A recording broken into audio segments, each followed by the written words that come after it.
the very end of the show. Sorry, Bruce. Sorry, Bruce. But not today, not today. Not today, Andrea, not today. Do the honors. Just to explain what Franco was talking about here, Nicholas. So last week we had Bruce on the show, Bruce Micallef. Yes. You know, I don't know if you know him. And basically completely forgot to introduce him.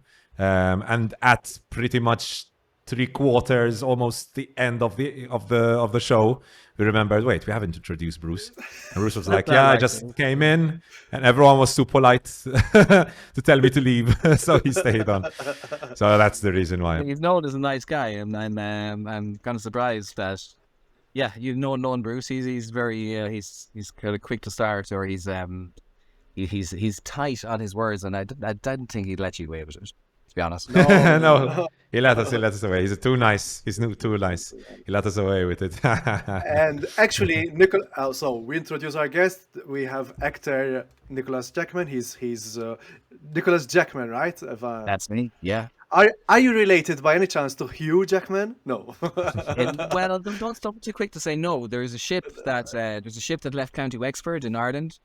The Jackmans, there's two clans of Jackmans. We were the cattle dealers. The other clan, they're from down more towards Carnew, Wexford, like 6-7 miles down the road.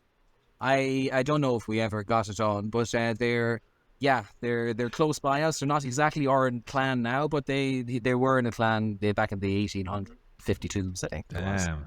So 6 degrees separated from Hugh Jackman. I'm just busy. I'm struggling hard. You know, you try to be famous, and you Google yourself 25 times a day, and still he comes up as the best Jackman. And then there's 7 or 8 other Nicholas Jackman actors that I have to somehow try to supersede in some way. I have to steal my name, or at least I can approach them and try to get use of my name, because you're only allowed to have one person of each name in the Hollywood, aren't you? Yeah. And by the way, Nicholas Jackman also worked with Bruce Micallef. He worked on the short movie The Critic, and he was the titular character, right? It was great to work with Bruce. That's what I was saying to you in terms of words. His scripts are so tight, and then his beautiful visual effects, and he brought in on the visual effects because of the horror story element. Another director who I had worked a horror story with like 8 years ago here on Malta, Fabrizio Fenech, and visually we're going to find out. I guess it's going to go to film festival soon. Hoping I was want to win, you know. Nice. I know it's all pointless. I saw Jim Carrey come to one of the red carpet stages there lately, and he was talking about the pointlessness of it all. They were celebrating the icons, but still want it. So I still want to win. No, and especially for Bruce, it'd be really important and put him there. He deserves it. He really deserves it. And especially when these directors, they put their own money behind the project. You know, this isn't always the case. It's not always the case. We're not going to talk about No. financing something. I'm laughing because I know the fee. The Soul Project, yes. But we're not supposed to shoot anything until we have a distribution deal, guys. This is the issue. We don't have distribution deals here yet. There was a man, dare I say, I only came across his name a week ago. It's not in my mind now. But there was one man on the island and he had a connection to the Netflix. But I think he subsequently he may have passed away since. But that's one connection we have to the big distribution channel network may have died with him. But we will find again. We'll work on it, yeah? Awesome. Okay, so I had a question for you, Andrea. What is the Ad Lib Podcast? So what is the Ad Lib Podcast? The Ad Lib Podcast is a podcast all about movies, all about series, all about video games. There's a big asterisk next to video games. Parentheses. We generally tend to forget that, unfortunately, here. But yeah, today is episode 19, so almost 20. Damn. It's been a hell of a ride so far. And today, like Franco told you, we have a special guest on, who is Nicholas Jackman, who has talked a little bit about himself already. Today, our podcast is going to be split up into 3 parts. We're going to start off talking about our week, first and foremost. So we'll talk about what we've been watching, anything we've been playing, what we've been up to. We're also going to be asking Nicholas some questions about his past career, like what he's been up to, and also if he has any future plans setting in motion. After that, we've got some news to talk about. Not too much this week. We've got some Star Wars news, some news from the Hollywood Reporter, who gave us like a massive report about why Amazon Studios is doing so horribly. Also some trailers to talk about. Indiana Jones 5, we've got Dalíland, we've got Ahsoka to talk about. But the big chunk of this episode will be taken up by reviews and for movies and series. We've got Nicholas will be talking to us about Luzzu. Franco will be talking about Rye Lane, and I'll be talking to you about Air and Super Mario Brothers movie. That's it for movies. And then we have some series to talk about. Franco will be reviewing Beef, which is a Netflix's latest hit series, produced also by A24. We've got The Mandalorian. So I'll be updating you on episodes 4, 5, and 6 of season 3. And I'll also be giving you a quick discussion, talk about what the hell just happened in Succession, because that final episode was, oh my God, it was just incredible. That's it. So it's episode 3, and there are no more episodes. No. That's no, not final. We've got I think 9 episodes, I believe. 9 episodes to go. Oh, okay. Yeah. So no. In total, it'll be 9 episodes. I believe it could be 9 or 10. I'm not sure. But yeah, episode 3 was wow, changes the game completely. Nice. All right, guys, let's get going with the first part. Yes, Franco. But before, exactly, Nicholas knows. You press that like button, subscribe, follow us on Spotify, on TikTok, on Facebook, on Instagram. Anything else I forgot? Nicholas, anywhere? Actually, plug your. We should have done. We're 19 episodes in. This is how bad podcasters we are. We should let the guests plug their socials.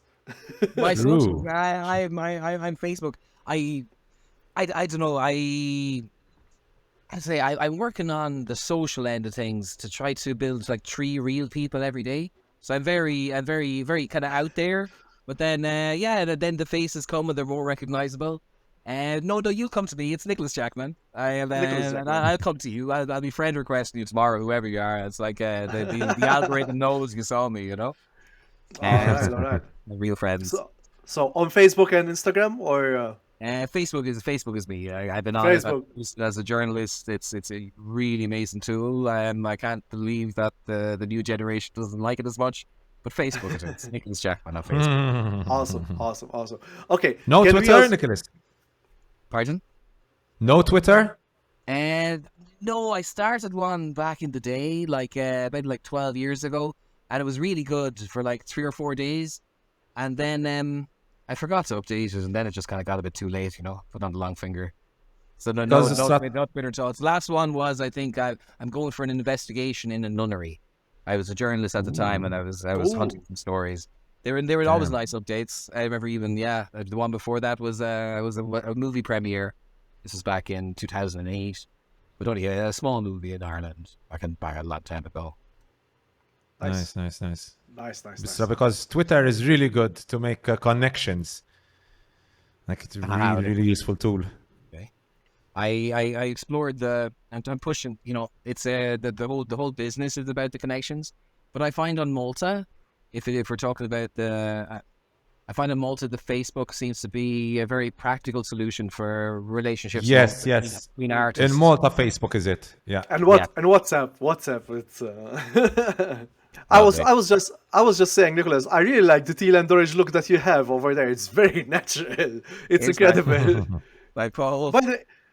Okay, for our listeners, for Spotify listeners, can you explain where you are at the moment, where Mr. we are? Jackman? It's surrounds our windows. Living on this boat was called the Gin Bar of the Sea back in 1969. She's old and fancy. Her fridge runs on gas, and the engine runs on they did their, I don't know. It drove over from England, and Nice. it sits here at the sea, and this is where I live. That's awesome. Awesome. Damn. Like Lonely Island used to go, like, I'm on a boat, I'm on a boat. In a party in inverted commas. It's very boring, but I'm invited over. It's nice. It's still meant to. Awesome. All right, guys, let's get into it. So, obviously, we're going to start off with our special guest today. Nicholas, can you tell us what you've been up to in the past few weeks? Anything special you've watched? Anything special you've been doing? You can plug away, of course. Go for it. Last few weeks, there, 10 days ago, it came off stage. It was a wee favour for the Nationalists. I was the Centurion.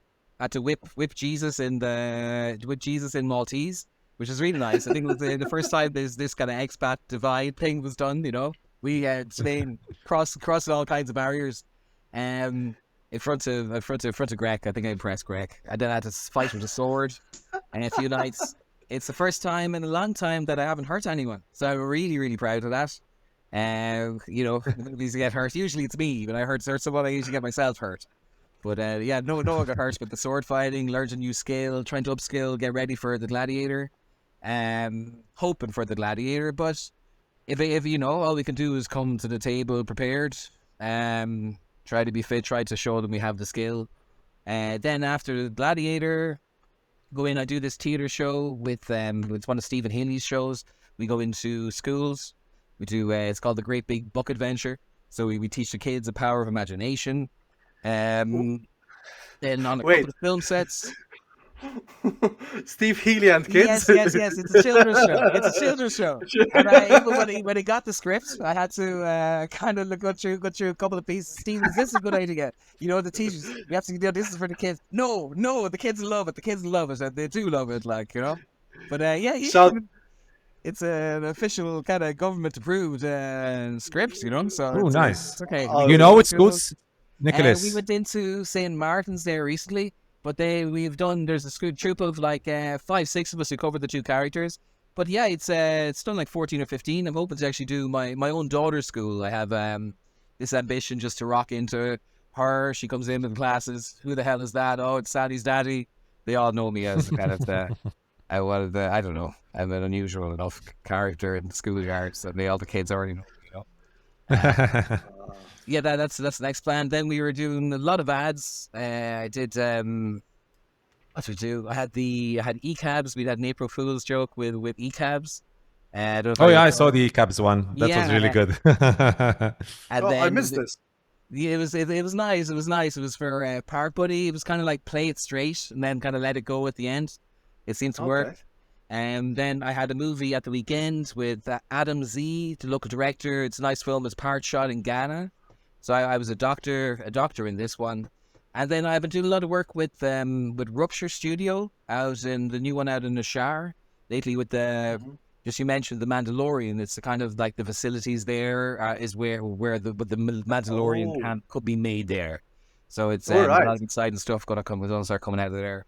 And other than that, just practicing a few scripts, doing some readings, got some short films coming, and just try to keep fit for Gladiator, but I was trying to keep fit for Mission Impossible 2.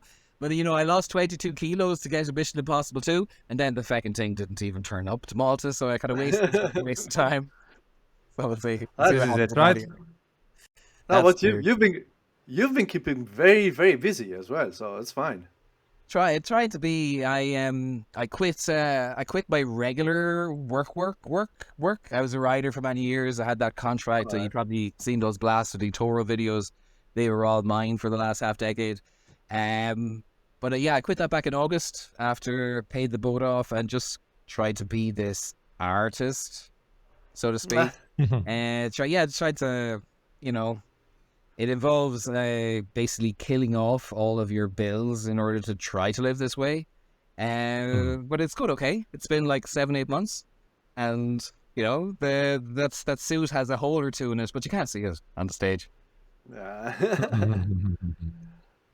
It seems like you're keeping busy, so it's good. So it's great, it's fun, you know, and it's you could go one way or you could go the other way. Like 10, 11, 12 years ago, I was like one of those digital nomads or the OG digital nomad. I do like audiobooks and voiceovers and things all around the world, make these videos for Udemy and stuff. But I wanted to bring it down. I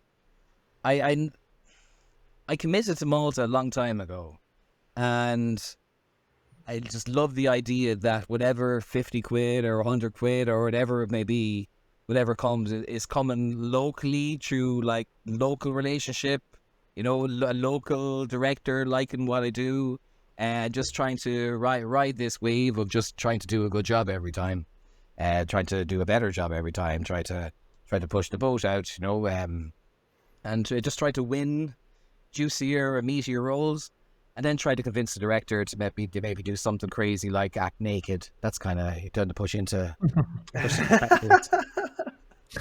boundary every day, outside my comfort zone. Gods. Awesome. Keeping busy. That's great.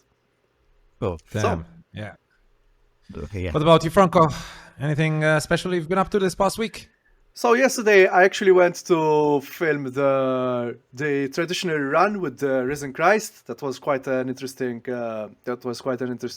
Event. I got ran over as well. No, not ran over, but let's say I was in the way, so they hit me off. Yeah. But it was a very interesting. It was a very interesting event. I've never been for it like the whole 4 hours. It took 4 hours. But it was. But I got some really good shots. Finally getting back into photography recently. I try to use different mediums, so different media. So I use film. I used to use film, but I hope to get back into it, but not as frequently because of something called the smallest violin in the world. That's money.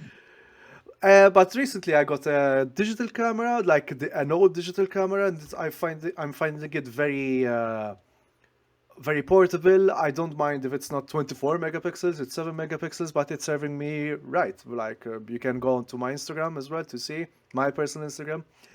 And I've also finally finished Andor. What a great fucking show! What a great fucking show! Are you a Star Wars fan, Nick? And for back in the day, I caught it that generation. I was about 13 or 14 when it came out. It came out in the cinemas the second time around, or the revival. Yeah, I remember watching it with my old friend. I have good memories.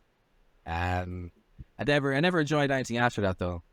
The Phantom Menace, I won't even. This is wars and stuff like this. It wasn't entertaining. It wasn't. But I guess it's just a different style of filmmaking, right? It didn't look like we wanted it to look, or what we remembered it to look. But this one is it's a Star Wars story, but it's the least Star Wars can get, because it's such a one. I'm still impressed by Luton's speech. There were some really powerful speech. It's very political, very political. Very political. I was actually impressed because it took some cues from real life events, like the hitting of the pens that happened like almost three years ago in Chile. Then there's the hotel thing. The hotel thing happened back in Korea under the dictatorship, and there's also in other places where they used to get people into hotels and torture them basically to confess to some crime they didn't commit. But I'm have to confess that if I had to confess something, I'm quite hesitant for season 2. Let's hope they don't do a Mandalorian. The writers are competent, I believe. I think that we can, if we can trust something, it's the quality of the writing, because Andor's writing was absolutely brilliant. That's something I'm quite confident in.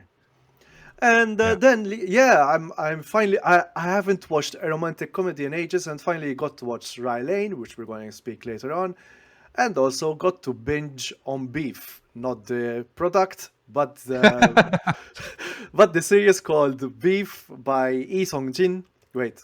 Let me check again. That's right, Lee Song-jin. It's by a Korean American. I feel it's Korean American.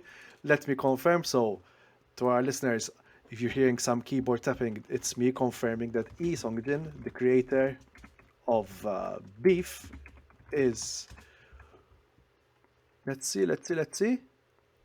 Lee Sung Jin, yeah. Is he a Korean American or Korean? American, I don't know, but I can check. Beef, which also stars Stephen Yeun, who I'm sure our listeners and viewers will know. Stephen Yeun and Ali Wong. Ali Wong, I really like Ali Wong in this one as well. I'm Born in Seoul, Korea. So born in Korea. So I So, think it's Korean. Yeah. That's a very. Yeah, It's in fact, we'll speak later on for the review. I've binged 5 episodes of it. It's like, no, let me pace myself. I didn't. Great. All right, Franco. In my case, my week after the excitement of last week was quite boring because Nicholas, last week I went for a bachelor's in Amsterdam, so that was quite a. He's still recovering. No, I'm good now. I'm good now.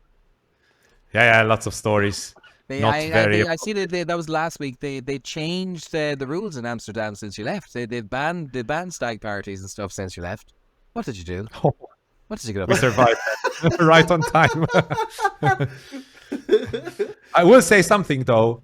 People in Amsterdam, the locals, really hate British people. Damn, they really hate. Sure, it's true. It's around the world. It's fantastic. Sorry to be. Oh God, that sounds terrible. But no. You were saying that as a good thing or a bad thing? Sorry, I mixed it up wrong. No, as a bad thing. They hate British people. At one point, we were on this beer bike, right? So this beer bike where you're like riding a big bicycle carrying us all, and there were some locals who shouted at us. They're like, "Leave, leave England, leave England, leave." They thought that we were from England. I don't know why. Beer bike, man. Come on. It's sexist. But they kind of, they kind of ruined everywhere they ever went. It's a true Colonies. Not even without it, just pissing in every fountain, they're lad. It's out. I really don't know what it is also with like British supporters. When they're at home, they're quite well behaved, but when they leave like Britain, when they go to Italy, to France, the amount of disasters they cause is incredible. Well, I don't know. they're not allowed. They're not allowed to do this anymore now. They've kind of imprisoned themselves. No. They're not allowed to go to Italy and France easy enough. Okay. Sorry, guys. It's a bit of a sorry, because Jeannie Mac. I love British people. I want to work with British people. I have British friends, but I have this pal. We were on holidays, and I just go to him. Alistair, I'm sorry. Alistair, I'm sorry. I'm sorry you're English. And it was around the time they've messed themselves up so bad. The Irish are, it's taken 700 years, but eventually they did something really fucked up to themselves. We are laughing. We're laughing a lot. But we would take them back. Europe, we would take them back, but they'll never admit they're wrong. We'd be happy enough to take them back. We wouldn't. Oh, they won't. But we would. We really would. But they're just so too arrogant to think that they can't accept it. People go down the road and then they find it very hard to admit they're wrong. And make an effort. I mean, look at Joe. Shout out Joe because he couldn't make it. Hope he does great in his last week of busy work. Indeed. He's British, but he went to live in Scotland, so that says something. Let's talk about that. Why make your life hard on purpose?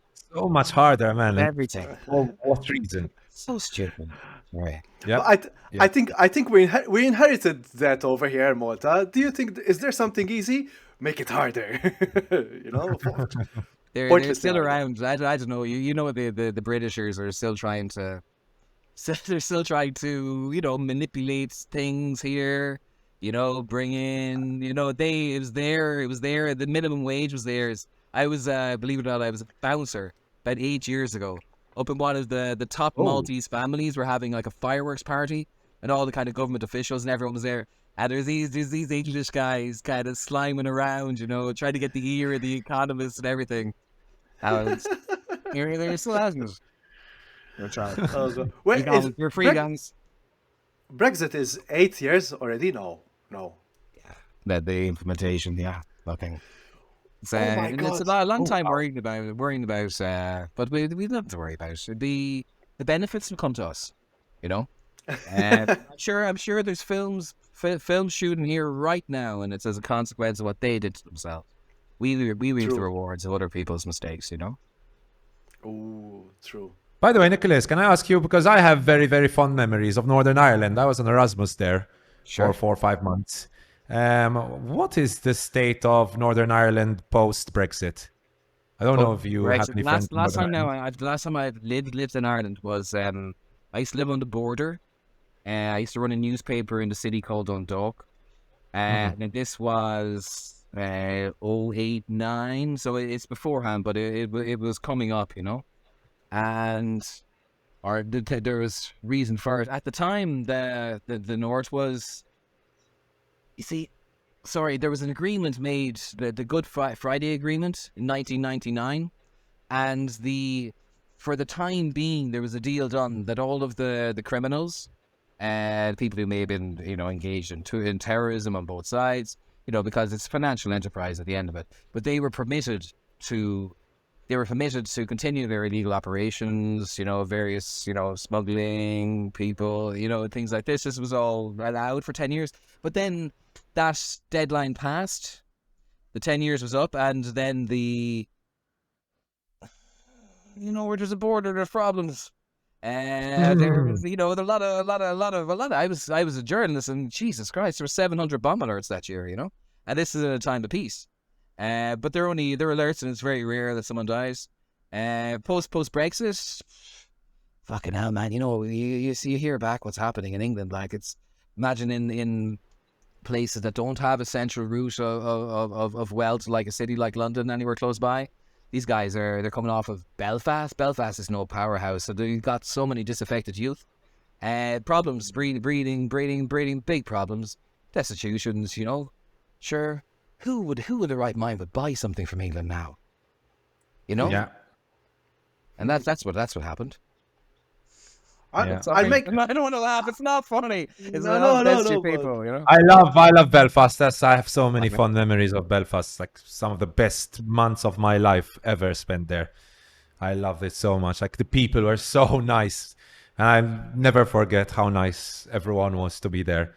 Like, Shout out everyone Belfast. wanted me to be happy there. Like, everyone's primary concern, any person from Northern Ireland I met there in Belfast, was like, their primary objective was make the tourist or the student happy. It's like, it's the sweetest people ever. Like, I have the fondest memories there. But yes, there were, I forgot how many bomb threats I saw in Belfast, but it was a lot. Like, I'd be walking with my friends, and we just, like, we see police, and they're like, you can't pass, bomb threat. It's like, if anything, it bring us closer to the point of United Ireland, because the people of Northern Ireland aren't idiots enough to want to leave Europe. Like, they didn't vote to leave Europe, but they're kind of pushed up overall, so we might take Scotland as well. We might take Wales. There's a little bit. I actually, I have a calculator. We're going to become the dominant landmass. We're going to the new Celtic Empire. Cornwall actually comes in. There's ancient origins there too. It's them the bully boy. We'll see who the bully boy is then. Sorry, it's really bad for business. From a United Kingdom to a United Republic, basically. Yes, Celtic Republic or whatever it's going to be called. Celtic Republic. Oh, we basically surround the English anyway. That's the main thing. nice. I have to admit, Celtic Republic sounds more sounds cooler. Yeah, like a shop. I'd buy clothes from there. How the tables have turned. And it's all parts. It would make a lot of sense, the Celtic Union. It would. It Definitely would. Just need Definitely some would. lad redhead to go Scotland. started with the ship. I will actually make reference to it because Rye Lane, the way that it approached its subject, it it was interesting. I will speak Please. about Rye Lane later, but it's this thought went through my mind. But anyway, we have some news to talk about. Tell us. Yes, What? definitely. So before we go into the news, guys, let us know what you have seen, which we should see what you have seen, and also now we're going into the news. And if we have missed some important news, please comment down below. And if you're watching this on YouTube, especially Spotify listeners, I'm sorry, just keep on listening. There's no comments. No interaction on Spotify, but And like also shout out Steve Healy as well. We'd love to have him on the podcast as well. It's good. He's a good guest. that'd be cool. All right. Okie dokes, let's get into the news. So, starting off with news piece number 1, we'll actually, as always, start off with the trailers. And we got another trailer to Indiana Jones and the Dial of Destiny, which is Indiana Jones 5, I believe, right, guys? This is the Yep. 5th Indiana Jones, exactly. So, this was all part of the Star Wars Celebration Europe at the Excel Center in London, during which Lucasfilm Studio Showcase panel, the James Mangold film, was shown off to the eager crowd. I'm going to try and find the trailer really quickly. Here we go, so you can see it. Although probably our episode will now be monetized, but we don't make any money anyways, so who cares? We should be a capitalist We for once. Anyways, Lucasfilm will hope the movie will mark a comeback for the franchise after the critical disappointment of Indiana Jones and the Kingdom of the Crystal Skull. This is set to be the final outing for Harrison Ford as the intrepid archaeologist, alongside his on-screen goddaughter, Helena Shaw, who is obviously Phoebe Waller-Bridge, whom I absolutely adore, with the film finding into his 70s. Damn, Indiana Jones in his 70s. However, we're anticipating some serious de-aging to bring a younger Indy into play, because after all, what's Indy without the Nazis to fight? So guys, this is, I believe, going to be the final trailer for Indiana Jones 5. I don't know what your expectations are for Indy 5. Nicholas, what's your relationship with this film franchise? I think we were assured last time round that this was Indy's last outing, no? The surprise outing, the aliens, everything, it just seemed like... that was a while ago, but he was old then. Look at him now. Wow.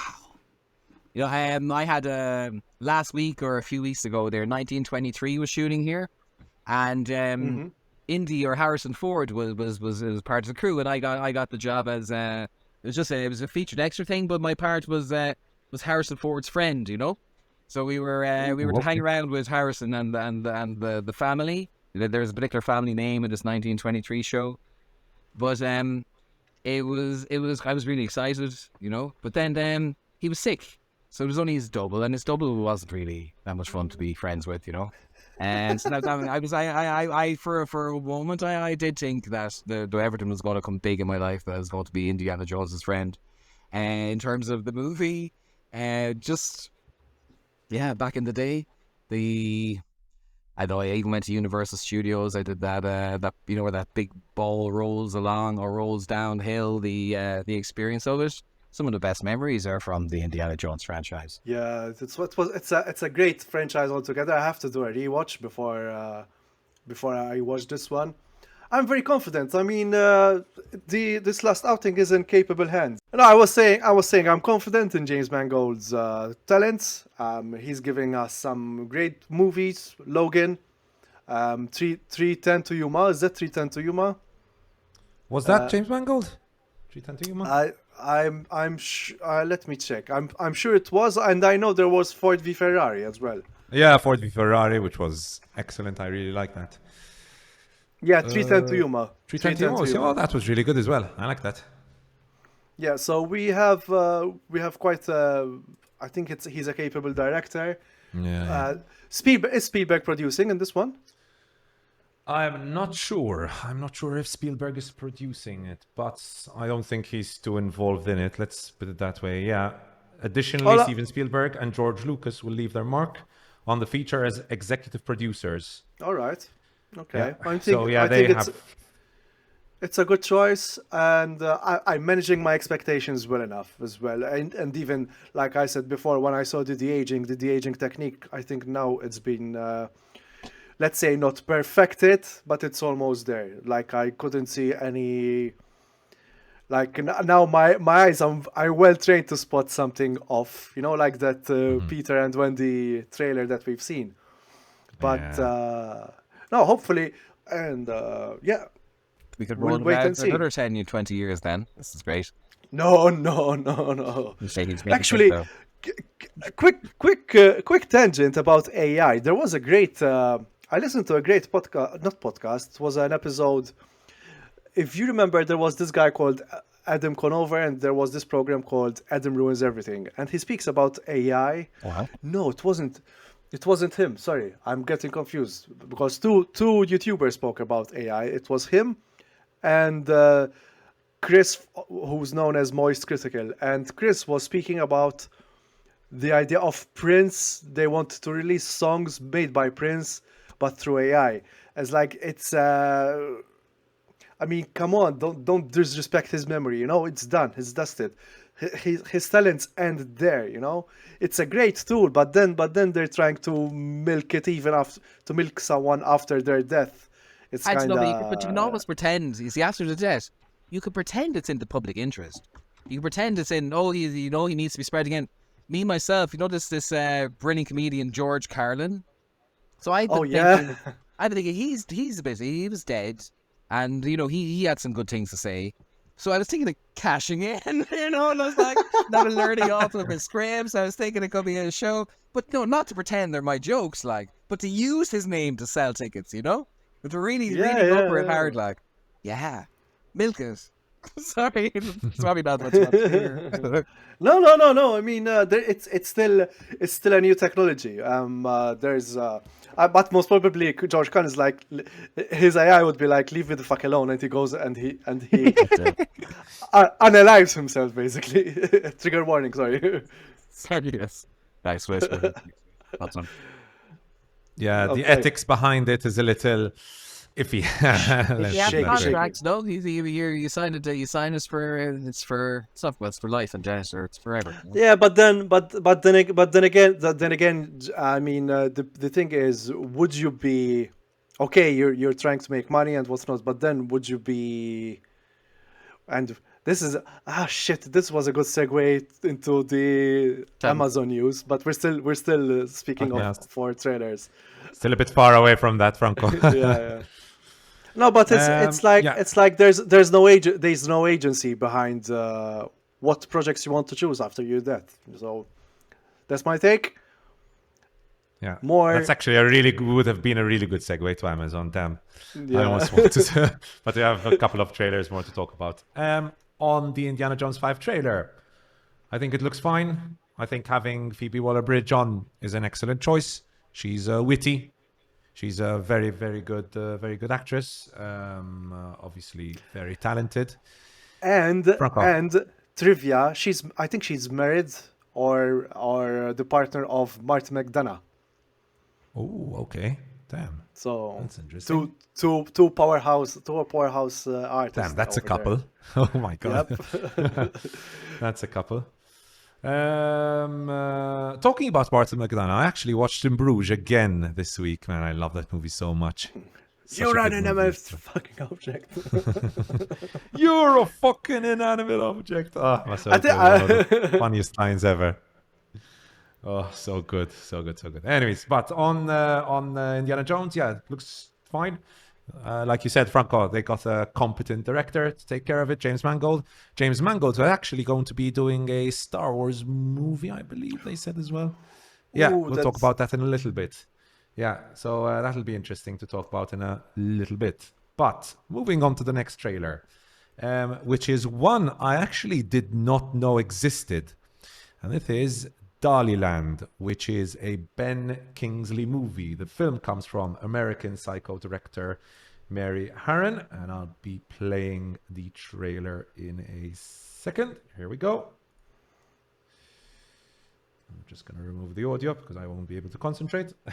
Anyways, so this is Dalíland, which is, like I said, stars Ben Kingsley as the artist from director Mary Harron. Dalíland takes a look at the famed painter and his wife Gala, Barbara Sukoa, in the later years of his career in 1974. Film is told through the eyes of James, played by the summer I turned pretty's Christopher Briney, a young assistant who is assigned to help Dalí and make sure he completes his paintings for an upcoming gallery show. James quickly finds himself wrapped up in Dalíland, the chaotic and eccentric world that Dalí surrounds himself with. But the film is more than that. As Harron explains in an interview with Collider, the film is about the last years of this legendary marriage between Salvador Dalí and his wife, Gala. Kingsley adds in his own interview with Collider that Dalíland is, amongst other things, the story of a marriage or the disintegration of a marriage. It's like an autopsy of a relationship. So, Nicholas, your thoughts about this trailer? Yeah, The potential for the movie. I'm watching Ben Kingsley there, and me and Ben got very close, or at least in my mind. In particular, an actual very, very similar story. Ben Kingsley was the actor I was trying to emulate in the Betrayal show this year. We played the Blue Box. He played the movie magnificently. Him with Jeremy Irons. He played it like a very really straight, and I tried to get in. I loved his voice. You know, I listened to him 1,000 times. You know, when I was trying to figure and try to be him. Here he seems he's a different character. Obviously, this guy is more aloof and bigger. Robert was just a normal guy who, you know, watching his marriage collapse or his marriage implode and another relationship. It's another story. It's the same story basically, except for with a superhero painter. I'm looking forward to seeing it because I fell in love with him as an actor, and I'm so big-headed. I rarely enjoy other people's work, but he's fantastic. Franco. I mean, having Ben Kingsley on seems promising. For all their trouble off screen, I think Ezra Miller is also an interesting choice. So far, I liked what they did, especially in We Need to Talk About Kevin. And I also remember them in The Perks of Being a Wallflower. It looks sort of made for TV. It doesn't look like a movie. And, this is a wait and see kind of thing. I don't want to count my eggs before they're hatched. Yeah. Looks good. I think overall, I'm looking forward to the performances, definitely. But I kind of agree as well, Franco, that does look a little bit like a made-for-TV movie. So it's like the production value and so on doesn't look too like... Is it a theatrical release or a streaming release? I believe it is a theatrical release, but it's going to be a limited release. It's not going to be like released to majority of theaters. Just a limited release. Have you got can you guesstimate a budget? Are you any good at that? Where you think this thing was production? I'd say 20 million. I'd say 20 cheap. million. Very cheap. Yeah, pretty cheap. I could get it done. We can get it done here. I got into the production business. I could do it for 1% that. Let's do it. Oh. Any clients? Same quality. It's not a lot of money, guys. 200 grand. What could you do with 200 grand, Franco? Oh my God, 200 grand! I'd swim in them. No, but the whole island would eat. We'd all eat.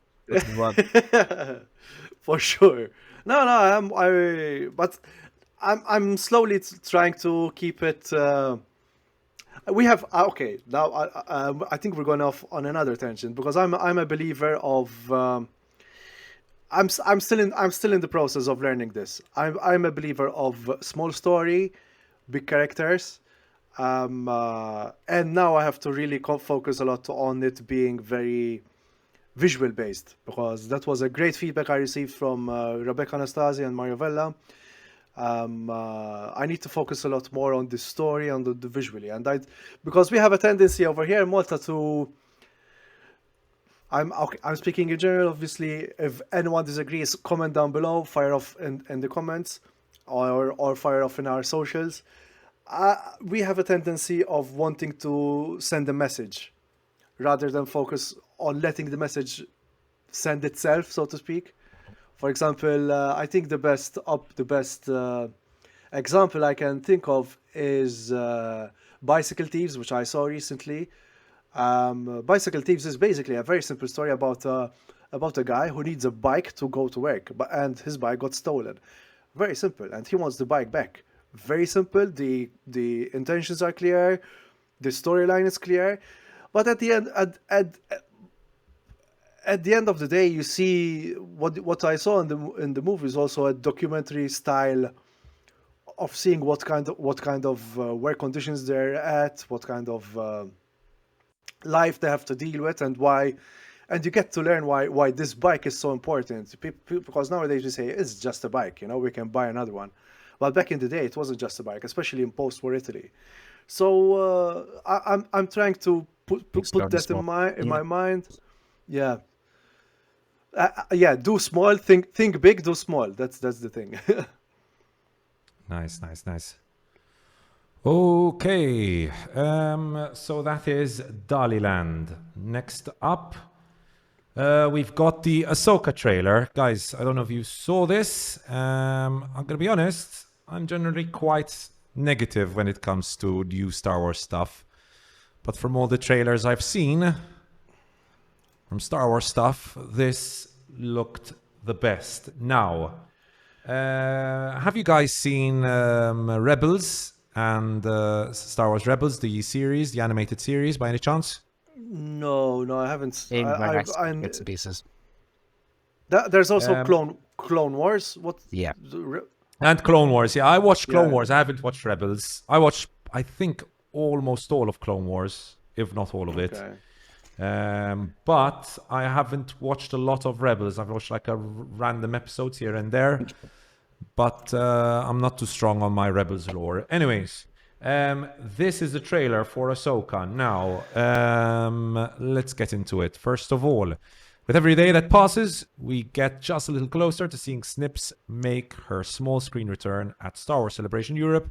First trailer for the new series was revealed, showing a long-awaited reunion between Ahsoka Tano and Sabine Wren, introducing new villains and teasing Grand Admiral Thrawn. Ahsoka stars Rosario Dawson as Ahsoka Tano, the one-time Padawan of Anakin Skywalker, who first made her appearance in the animated series Star Wars: The Clone Wars, voiced by Ashley Eckstein. Now older, wiser, and living, removed from the ways of the Jedi, the series will follow her on a new adventure to possibly reunite with her long-lost friends. Now, I like the vibes given by the trailer, but I'm a little hesitant as well to be too positive, because I was very positive also with the Obi-Wan trailer. I thought the Obi-Wan trailer looked great, and then the series itself felt really, really cheap and really weak, like with production value and certain performances and what we got. Like, for example, can we talk about the special effects for that lightsaber?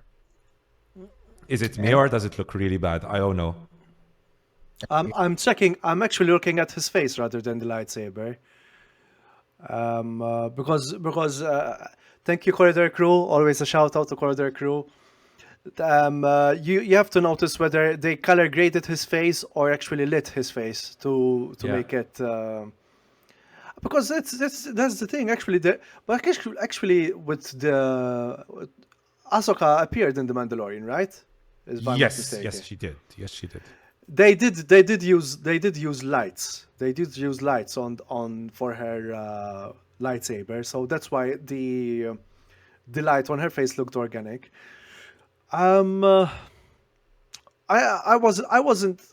also lukewarm with this. I feel that they still can do Jedi right, especially with what happened with Kenobi.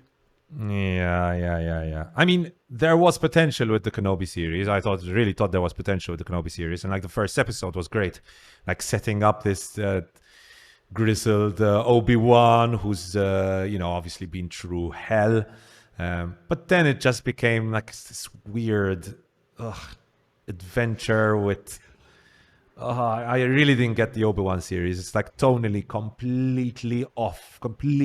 Like you have this story about this dark grizzled Jedi who's recovering from like the worst years of his life. It really didn't make sense. I really didn't like that series at all. Apart from even the last episode. Last episode was decent enough. Obviously, we had the showdown between Darth Vader and Obi-Wan, which was well shot.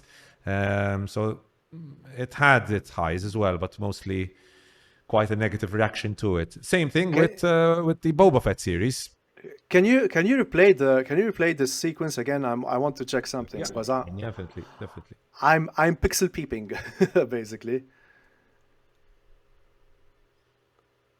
So I'm basically what I'm doing. We're seeing the trailer again, and we're trying to check the week. No, the what is it, Nick? No, the lightsaber. It did look very weak there in the hands. Yeah, did look weak. It did, right? Yeah, he's not holding that. Well, maybe that shot only. Yeah, because when you see, I think they composited it, but then when you see her fighting, then you see that there's a kind of weight to the thing. So her lightsabers look okay, as in. It's a bit off there. It's a bit bent. Any problems with the saber looks a bit bent. It does look. Is it? No, the thing is this. You have to see the weight that there is. Maybe she did have something attached to it for the light, and maybe that shot since they just composited it. Oh my God! Look at his finger. Go back. The finger over there. back. The AI 6 fingers. No, back. Keep going back when he's holding this lightsaber like this. Oh, is it this one? I mean, his finger is too close to the blade. Go again. Thankfully, 6-year-olds and 7-year-olds don't go scrutinize frame by frame. No, they don't. It's the bane of being a filmmaker. It's the bane of being a filmmaker. But I do like the motion blur over there. Can you the motion blur on the top on this corner? Oh yeah. That makes it more realistic. This reminds me of what's the movie Rogue One, the Rogue One sequence with Darth Vader. One sequence. That's such a good sequence. It was beautifully shot. That was powerful. Nicholas, you were going to say something? No. I don't need to go into this stuff, but there is a bit of like scientific study on the lightsaber, if that's such a thing, or just a lot of point extras kind of talk about it. Apparently, there's a blunt side and a sharp side. There's like with the lightsaber. So you'll notice that sometimes it'll like slice through something, like it'll slice through metal. And in other times it will behave and act as if someone has been hit with a blunt object. According to the nerds on Reddit, it's because one side you just can't tell because it's it's covered in light, but one side is sharp and the other side is blunt. That explains a lot. I'm always like, shouldn't that like completely slice through his body? I don't know if this is canon. Yeah, this is not canon. This is just people trying to explain movie wonders. Nicholas Jackman with the trivia, and also part of the trivia was apparently Ewan McGregor. Many actors actually who work on Star Wars can't help but go like pew pew pew or like pew pew pew, whatever they have lightsaber. I was acting with I had an air conditioning commercial last Monday, and I was with Ramon. You'll have him on at one stage, looking like doing really good stuff, working hard. But he was, we were doing the thing, and he had to do this. He had to hold out the air conditioning unit like a fire beat, and he's going pew pew pew. It was exactly like Star Wars. It was good fun actually. Yeah, you can't help it. It's in our culture. It's in our blood. Yeah, it's become like ingrained into our brains, to the point that actually George Lucas had to actually get Ewan McGregor to decide, like, can you stop doing pew pew pew because we're going to have a huge problem while we're editing as well. All right, guys. So that's Ahsoka. Moving on. So that's with regard to trailers we had to talk about today. Really quick note, guys, because I went to watch this and I'll be reviewing this later, but I just wanted to say how, I don't know if I'm surprised or not by how successful the Super Mario Brothers movie has been, because it Yep. hit $377 million, man, in the box office. And that's incredible, dethroning, man. That's a lot of dethroning, money. dethroning John Wick, right? Yeah, dethroning like the biggest worldwide debut, Ant-Man and the Wasp: Quantumania, by a lot, because that made $225.3 million, and this made $377 million in global ticket sales. So, man, that movie has been one massive hit. Ant-Man and the Wasp was critically kind of panned, no? It was it did very badly that way, obviously. Yeah. Again, it was a flop the first time round, right? They didn't make its money back the first time, did it? The version they made in was 92. The with Bob Hoskins. Yeah, it was a strange film because it was for that teenage audience, but it was, I don't know, it was just I don't know, your parents would let you watch it if you're a teenager, but this one looks like it should capture the market, right? It's a cartoon, yeah. It's just a cartoon. It's animated, animated by Illumination Studios. I'll talk about it later on. I'm not the biggest fan of it, but I understand who it's targeting. It's not targeting me, let's say it that way. Definitely not targeting me. I understand people will like it. I didn't like it though, myself personally. I'll talk about it later on in the review. Franco, any thoughts about it? So you're Team Tetris, right? I'm definitely Team Tetris. I really like Tetris. I really like Tetris. Actually, I'm Team Air. I love there. I love there. It's on the road to being in my top 10 list at the end of this year, I believe. Okay. It was Interesting. that good. Yeah, I love there. Now I'll talk about it later on as well. Nick, anything about Super Mario Brothers, Franco? No, I was going to say, Nick, if you do have time, do watch Tetris because it's a very good movie. Super Mario. Sorry, I thought you were just loving this 1980s black and white thing. Yeah. No. There's an Apple Plus movie, which was quite good, and it's a me, Mario. I don't know about it. I know that there is a Chris. What's his name? Chris Pratt. Chris Pratt in it.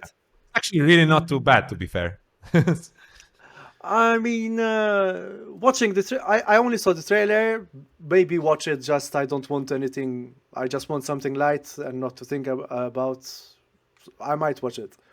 That's all I can say. I mean, and then as far as box office goes, I think he's a beloved character. Many people grew up with this character. You have to see the whole series of games that there was.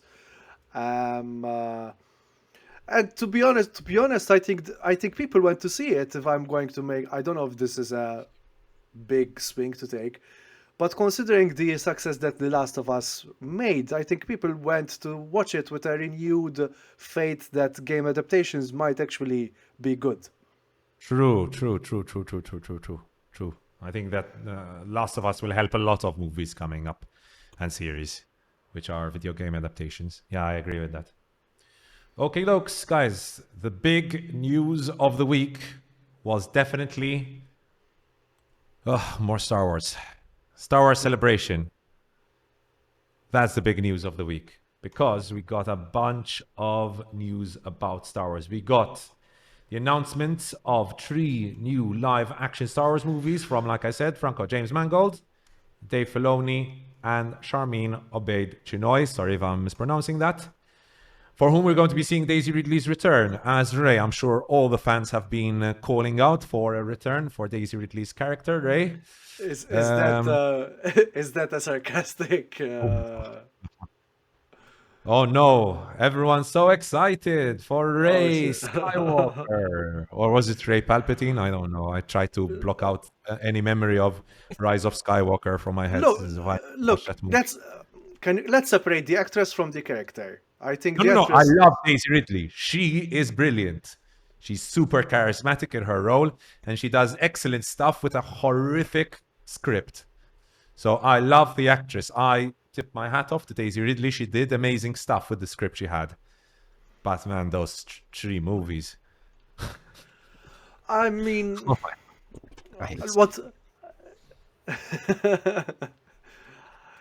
We had was that a Palpatine impression, Nicholas? No, it was I hate sand. It's coarse. It gets in my fingers. That was the seduction scene. I think in Phantom. I think them. That was No. Clone Wars, right? Mm, Oh, I hate sand. I'm gonna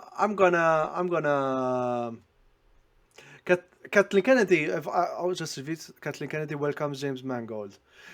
Dave Filoni with what he's doing with the Mandalorian. Not confident. I haven't heard of Sharmeen Obaid Chinoy. Neither have I. No one has actually heard of her, by the way. Wait. Behind Ms. Marvel. Saving face. Okay, so Miss Marvel. It's her, I right? don't know. Okay, Sharmeen. Okay, Miss Marvel. I'm gonna repeat what Joe said. Let the Skywalker saga die, please. I mean, please get. Yes, please. Get news, or at least. This was like what I said with Vertigo. Can you find a different angle? Like Andor found a really good angle, and which actually, if I may say so myself, it was very much in line with George Lucas's political standing, because George Lucas is quite surprisingly is quite a socialist. And Andor did an amazing job, and even Yes. the first season of Mandalorian, which I'm still amazed by Gina Carano as a rebel, you know. I don't know. I think Bill Burr. We have a Bill Burr lookalike actually on the True. Over in Hamroon, they prefer to call me what's the name of that really tough guy? The super tough guy, Chuck Norris. Chuck Norris used to call it's either just because everyone else is just speaking pure Maltese, and it's either they called me English or Chuck Norris. I prefer to Chuck Norris. Walking Hamrun Ranger. Oh my days. No, I mean James Mangold. James Mangold is a. If Kathleen Kennedy and Tony Gilroy made magic, I think there's magic over there with James Mangold. The James Mangold movie sounds interesting. We've got the Dawn of the Jedi, so that's like an interesting angle they went for. Let's if Not like please Franco. I love Mangold and Dawn of the Jedi. If they let him do another Logan with the Jedi, if they Yeah. let them go R-rated. Let Star Wars go R-rated, please. True. R-rated Star Wars would be bloody great. Like seeing Logan, people getting chopped up in half with a lightsaber and actually seeing the full power of the lightsaber, not using the blunt side, as Nicholas told us. Damn, that'd be cool. actually, Nick, what would be your ideal Star Wars movie? Directed by James Mangold or somebody I would love something that's not about this Death Star idea. That's I don't know. Every time I look at Star Wars, they're shooting the Death Star, or they're trying to shoot a Death Star out of the sky. Is it the caught on the loop winning formula? Yeah, something different. The I guess with the keep in with the lore, and I was interested in the Senate. The Senate interested me, the way that it worked, you know. Ooh. And there was one character, I can't remember his name. This big stupid looking lad. He was hanging around with Ewan McGregor and the other guy. He was like from the water world. He was walking. He was a friend of them. Do you remember his name? Jar Jar Binks. Jar Jar Binks. Yeah, so Jar Jar Binks. But Jar Jar Binks is more of a central character, I think, to take us away. But he, if you look at Jar Jar Binks in slow motion throughout that film, you'll find that he was actually like he wasn't awkward or something, but apparently he was like probably the highest level of the dark side of the Force. What are those guys called? He was a Sith Lord. Jar Jar Binks. There's a theory on him, and all the footage. Actually, if you just look at, you're probably going to obsess with this all night. But yeah, I would take Star Wars further, but from Jar Jar Binks as the Sith Lord protagonist. and see Nicholas, have you No, I ever mean, heard I'd ruin the the franchise. story of Jar Jar? Have you ever heard there's a comic about Jar Jar Binks and Banger. post Revenge of the post like the prequel trilogy Sure. where basically he becomes depressed. He he leaves Coruscant and he basically becomes a beggar on the streets. Okay. And there's a whole comic about Jar Jar and like his depression and so on after what happened because he Brilliant. was actually the catalyst for the prequel series for all the disasters that happened. Yes, he was. oh, So he's kind of deeper story. I think that's as far as I go. Otherwise, I don't know about because this is what, it's a 30, 40-year-old story now, is it? 77, Yeah. right? So we start off in Yeah, so 1977. it's in for 50 years. Jeez, if you can't Almost tell a 50 years. story in 50 years, come on. yeah. How can It's you the not, how Marvel. can you not finish a story in half a century? You write It's, you it's write the a book in a month. it's the Marvelization of Star Wars as well. You know, it's like The Marvelization This of will Star come. There will Wars. come a time too, guys. That the audience won't put up with this forever. You know, the audience is gonna break free of what is the But is it? bankability. This idea. No, but the engagement is there. How many millions was the Ahsoka trailer? 8.2 million views. No, yes, the Ahsoka trailer got a lot of views, but keep in mind that Mandalorian has an all-time low viewer count right now, and people are starting to hate on the Mandalorian. Don't forget also the amount of hate that the Obi-Wan series got and the Boba Fett series got. So there's that as well, and keep in mind also the reactions to the Solo movie, Yeah. which got Yeah, so yeah. much was such a box office disaster that Disney literally stopped all other movies. Like for years, it's been years since we got Rise of Skywalker, and obviously the reactions to the sequel trilogy, especially Rise of Skywalker and The Last Jedi. Those two movies were absolutely hated by people. Keep in mind that I don't remember the exact numbers. That's some. You Go ahead, said Nick. You Yeah. said you were a journalist, right? For a long time, yeah, back in Ireland and in Bosnia and in Thailand. Would you? I'm seeing the opening line, and the opening line feels so forced. Like Star Wars fans have been waiting since 2019 Star Wars: The Rise of Skywalker for the franchise to return to the big screen. Really? Where they though? No, they never are. Yeah. I mean, it's written. It looks. If you look at that text there, that text would fit exactly in with the big yellow writing text that scrolls before the thing. It's a perfect match, I think. Yeah. Yeah, it's like Star Wars But fans. you're right. You know, fucking, you're stroking a dead duck. Like, you're right. You have to write the same thing again and again. No, I wouldn't do it. I know the journalists should just stop. There's no fanfare when something's been done for the 75th time. Like, it's not special, you know. It's sorry, Disney. Maybe I'm wrong. It's over, no. guys. It's over. It's the beginning of the end, or it's over. There has to be Look, something new stuff, you know. let's leave it up to our fans to tell us if we're wrong or not. We're usually very wrong, very, very wrong, right, Andrea? Yeah. Especially on Intriguing, for example, that was one we were wrong on. We were- We were wrong also on Dungeons and Dragons. We hated on that for such a long time, and then it turned out to be a pretty decent movie.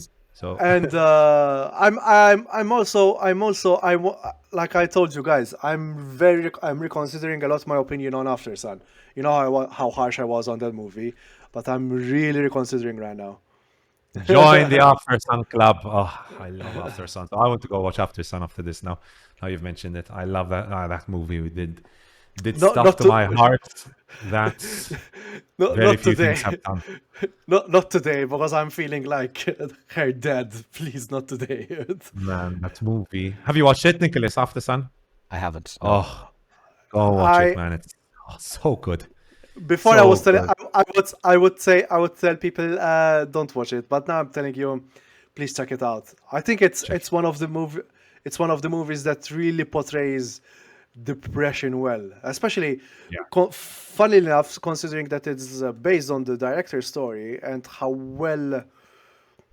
how what is it? How sharp her observation was of her father's and her father's Yeah. slow decay into a husk of his former self, basically. Yep. And Um, get ready for that club scene. oh, the club scene at the end. Absolutely. Even thinking about it. Oh, it's so good. And I mean, the cinematography throughout is just like beautiful camera work. Yes. Although I'd love to talk about After Sun all day. Let's get back on track. So anyways, so we've got the James Mangold movie, which will be The Dawn of the Jedi, which I think looks really interesting.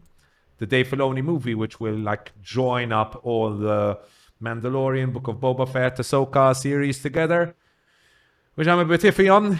I don't know about that, especially considering the state of Mandalorian right now, which I'll also talk about later on. The Sharmeen Obaid Chinoy movie, which will be set, I think, 15 years after the events of Rise of Skywalker, featuring Daisy Ridley. I don't know how the fans will react to that. I'm not excited at all about that because, you know, I hated Rise of Skywalker. It's always falls dead last in all the 9 movies, all the 9 Skywalker saga. So I'm not excited at all for that. Nick was right. Like, let it rest. Why is she? Why are you rebuilding the Jedi Order? What wasn't? I haven't seen. To be honest, I haven't seen Rise of Skywalker. Isn't the? There must be. There Don't must watch be. it. Don't watch it. But there must be some new kind of evil. Is it always? Does it always have to be the Empire that's evil? Center, yeah, recreate them again themselves, and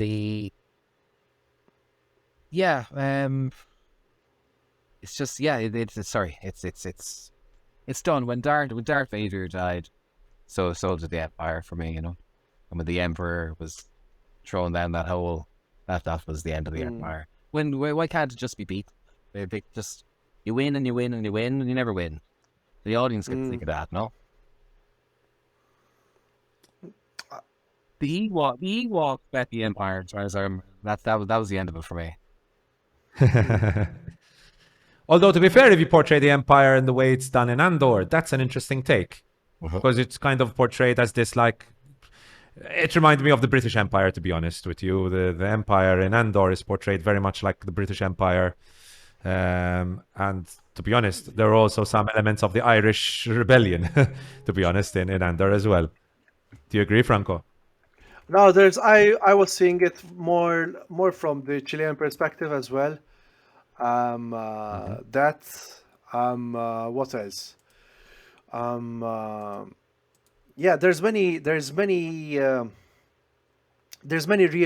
life parallels to be seen in Andor, especially the hotel one. I really forgot which one was the hotel. And but like, for example, what his mother, I forgot his Oh, mother's this is name. good, Franco. Talking about Andor, Mon Mothma will at least be in Ahsoka. So that'll be interesting. She was what's her name? Genevieve O'Reilly. Yeah, she was quite good in it, and the fact Yeah. that she has to, this sacrifice that she has to do. Even her daughter's storyline is quite good. Like Yes. her own sense of rebellion going more into like into a tradition kind of thing. That's really like resonates a lot with the real world things where people like how shall I say, where the new sense of rebellion is not being woke but being edgy and conservative, so to speak. Yeah. Yes.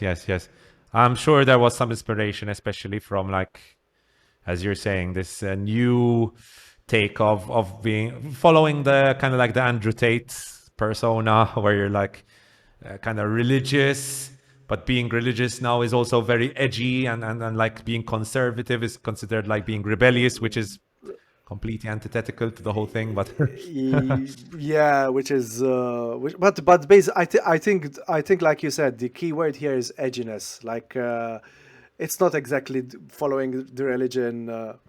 Again, Hasanabi said this. Like Andrew Tate took the most controversial parts of the Muslim religion, especially an Orientalized view. He said, like the Western view of the Muslim religion, of having many women and being very misogynistic, so to speak, which is not necessarily the Muslim religion, Islam in itself. So Last two things I had to mention here was Andor Season 2, which is going to be premiering on August 2024. please make it good. Please make it Good. And, guys, if you heard of this, The Acolyte, which is described as Frozen meets Kill Bill. I don't know. Nick, I don't know what you think of that. I've been working on the social movement called Kill Bills at the moment. It's okay, yeah. Just they're double the prices, so we just consume half. But Frozen meets Kill Bill. It's not a kids' film. No, it's not a kids' film. Acolyte, no. No. Apparently it's going to be very gritty, like very dark. Was Frozen meets Kill Bill? It's High Republic near the beginning of the prequels, and an exciting part of the timeline. This is when the bad guys are outnumbered. They are the underdogs. I'm really excited for you guys to see these things you haven't seen in live action yet. So set between the Old Republic and the prequels. Yeah, we don't have a lot to go on here, but yeah, that's the. Oh, it looks a little cheap, but anyways. Yeah. So that's The Acolyte. Anything else, Nick? You want to say about this? Not a lot to go on. No, I can't see myself paying to go see another Star Wars, unless my daughter. I don't know.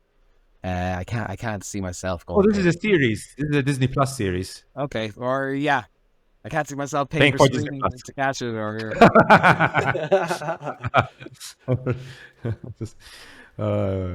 that's. I think that's pretty much all the big news we had, because then we don't really care about Skeleton Crew and that stuff. So that is the Star Wars news. Final piece of news, guys, to talk about, and this was a damn good report by The Hollywood Reporter.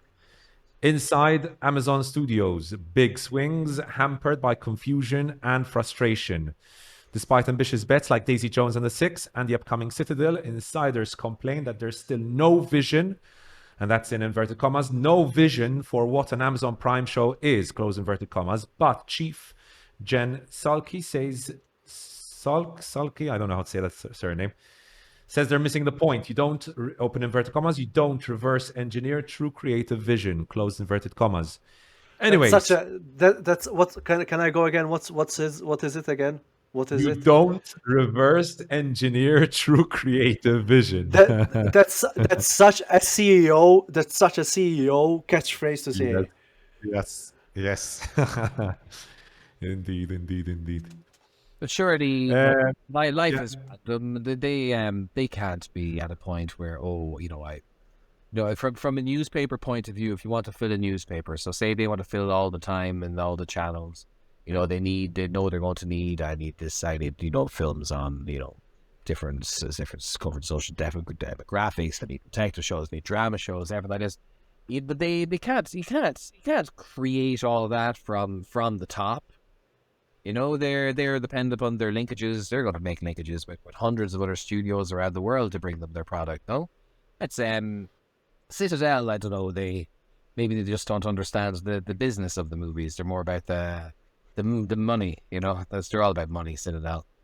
I've seen some great. I think Amazon have made some smashing purchases. Where others dare not have dealt.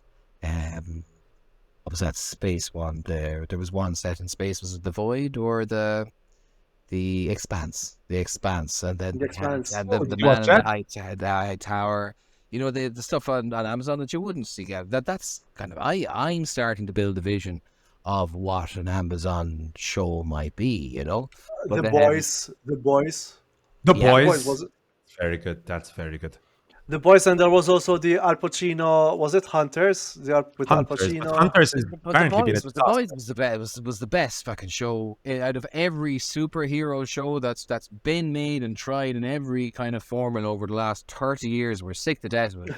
But the Boys was genuinely good. It was a good show. You know, and Yeah. it blew me away because it's so hard to find anything good anymore. And again, I'm seeing it from the ones that are good. I'm seeing coming from Amazon. They have that one where the girl, you know, America turns in on itself, all this religious stuff, and the women become bridesmaidens, or not bridesmaidens, or handmaidens. Handmaid's Tale. I think that was there. I think that was theirs as well. Good shows. No, you're right. It's all about creating value in the market than creating artistic value at the end of the day. It's like Lord of the Rings was The that. vision is good. They're to be honest with you, as a consumer who hasn't made his decision whether, you know, if I'm still a YouTube, I get the 15 seconds of ads guy. But if I was going to go with a streamer, would I go with Netflix? Would I go with would I go HBO? Would I go Amazon? And so far from the outputs that I see off Amazon would be winning the way in my mind. I'm sure I'm not the only one. Apple. Would you Apple go with TV. Amazon, Nicholas?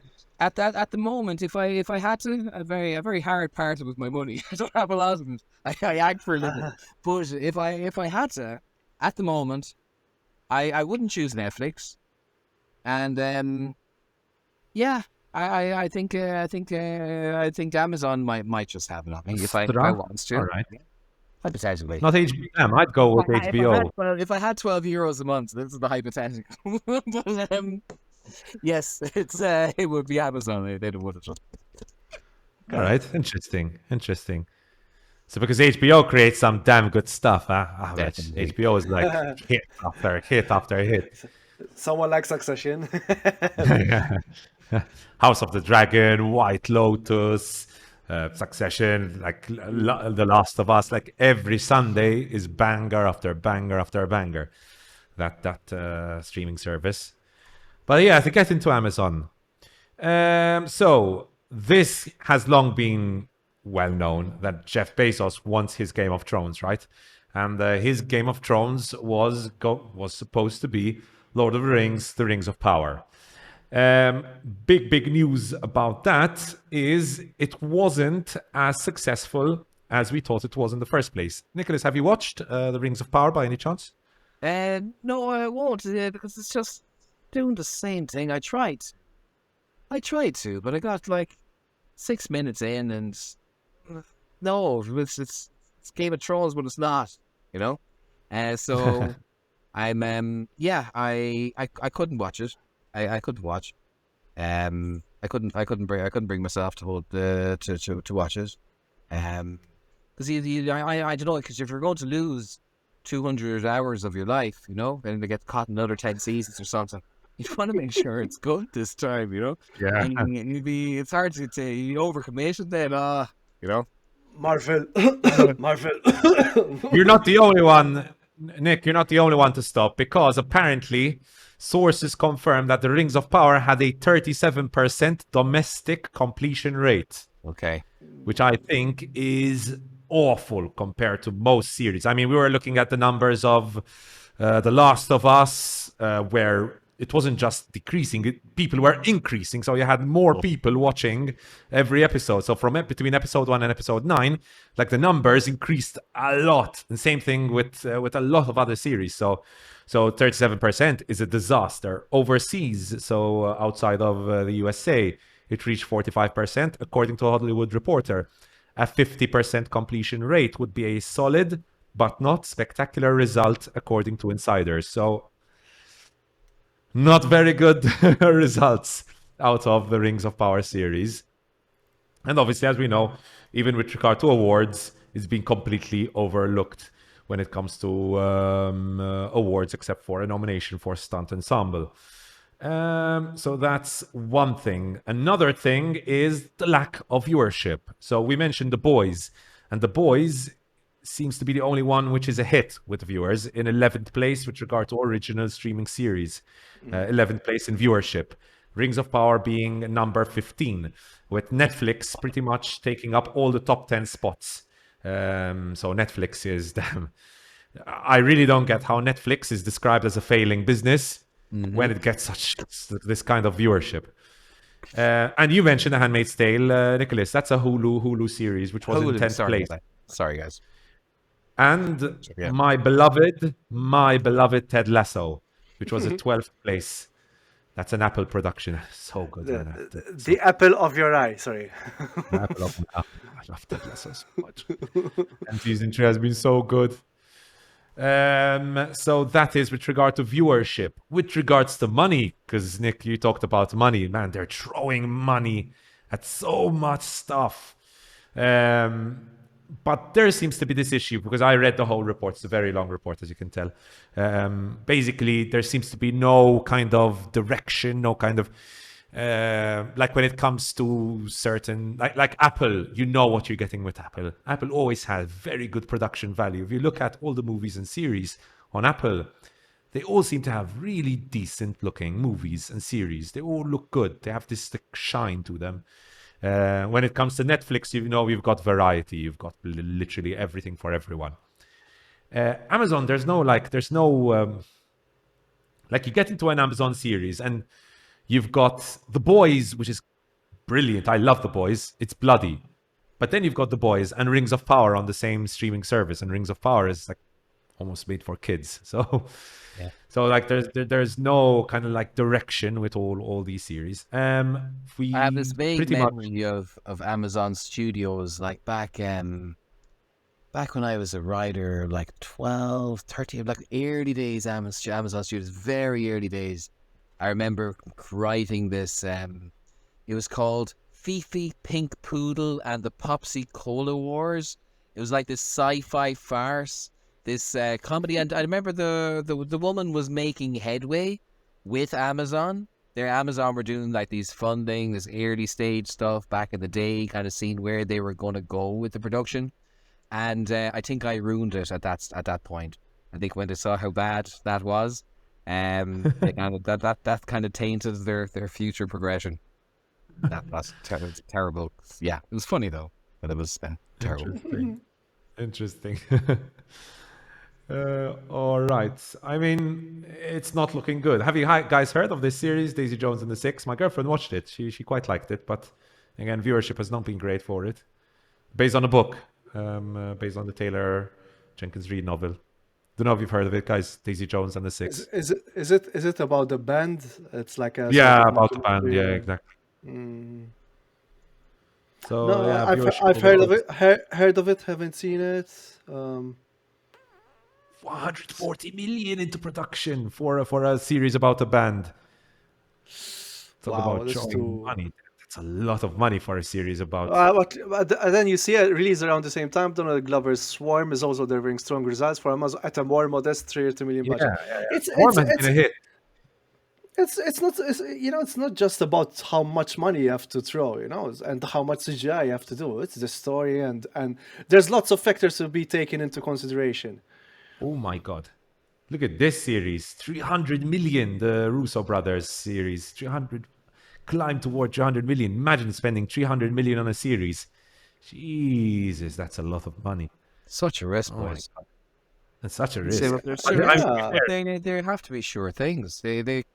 That's the same cost as a real infrastructure for Malta almost, it's not to you get fairly far. You get from here to Venice anyway. No, we said enough to pay for the American healthcare system. That's how we say it. As well. We were shooting a movie up in their one of their hospitals, actually, the Stewart Hospital there that weekend. It was very nice. I was surprised, but the ward was empty anyway. I don't know why it'd be so. Yes, the wards are empty. Those wards were always empty. Those wards are apparently just for set. We've used those wards for. I've used those wards as well to direct an episode for a local TV series as well. Nice. So cool. Yeah, I would never figure that out. I just wonder, wow, look at these. I don't know if they're gonna keep it that way, but it seemed like it's a good thing to have it. Great asset to have. Yeah, and everything.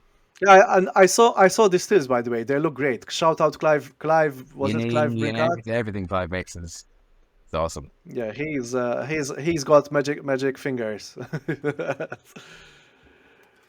Awesome. So that's it with regard to news, guys. Obviously, there's a lot more to say about the Amazon thing, but long story short, they're throwing a lot of money.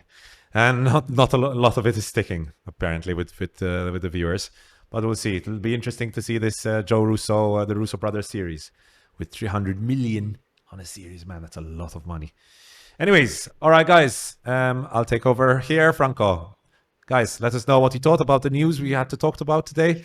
Let us know in the comment section below. Any of news we missed out on? What do you think about Amazon throwing all that money? 500 million at the Rings of Power series, 300 million at the Russo Brothers series, 140 million at a series about a band. Jesus Christ, man. How do you spend 140 million on a series about a band? I don't get it. Anyways, let us know in the comment section below. As always, like, subscribe, guys. Don't forget to subscribe. Anyone listening to this on Spotify, follow our podcast on Spotify. Like all our socials. Follow our TikToks. I put up reviews for Air, and I put up a review for Super Mario Brothers movie on TikTok this week. So yeah, there's a lot to see there. Follow Franco on Grindr. Don't forget to do that as well. Can't forget that. Franco needs friends. No. Enough friends now, please. I want to be alone now. No. Well done, Andrea. Finally, Andrea has done the socials call. What's next now, Andrea? Yeah, now we're going to be talking about movies because Nicholas wanted to talk about Luzzu.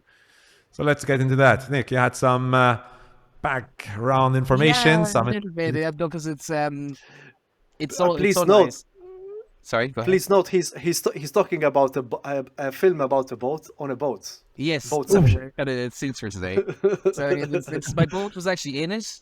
It was you can see my boat in Luzzu. It's kind of okay. It's just kind of some aerial shots and stuff as they were around the harbour. But it felt nice. I watched it up in Spiazzo Creative, and to be able to watch a show that's in Maltese for some reason that makes me feel like I'm somehow consuming the culture and not just kind of being this, like tourist expat person on the outside. We've been able to really watch this. They captured the fucking the culture. They captured the culture. They captured the story. These boats are the heritage, and I'm lucky enough. One of my last jobs, I was working Macbeth, and Michaela Farrugia, this girl you see here, she was the Lady Macbeth in the show. But myself and my pal is the DJ, who's another actor. We fell in love with her on the screen. We was just like, who is that girl? We never knew her. And then getting to meet her, getting to learn about that show. She went in order because she's not a mother. But yet she's a mother in this show, and she's an impressive mother in this show with a young kid. So she spent weeks with mobs. She really got into the role. The relationship with Jesmark was somewhat real. And Sundance.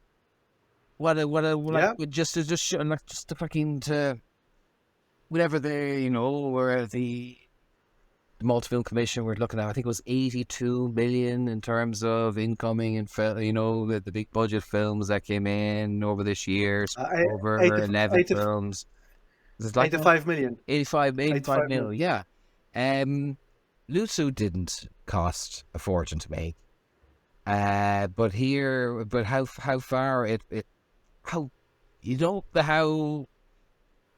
it's worth a theatrical release, If it was pushed a bit further, the at Sundance, hopefully it'll go well, and it'll get the millions of views by the end of it. It's worth it,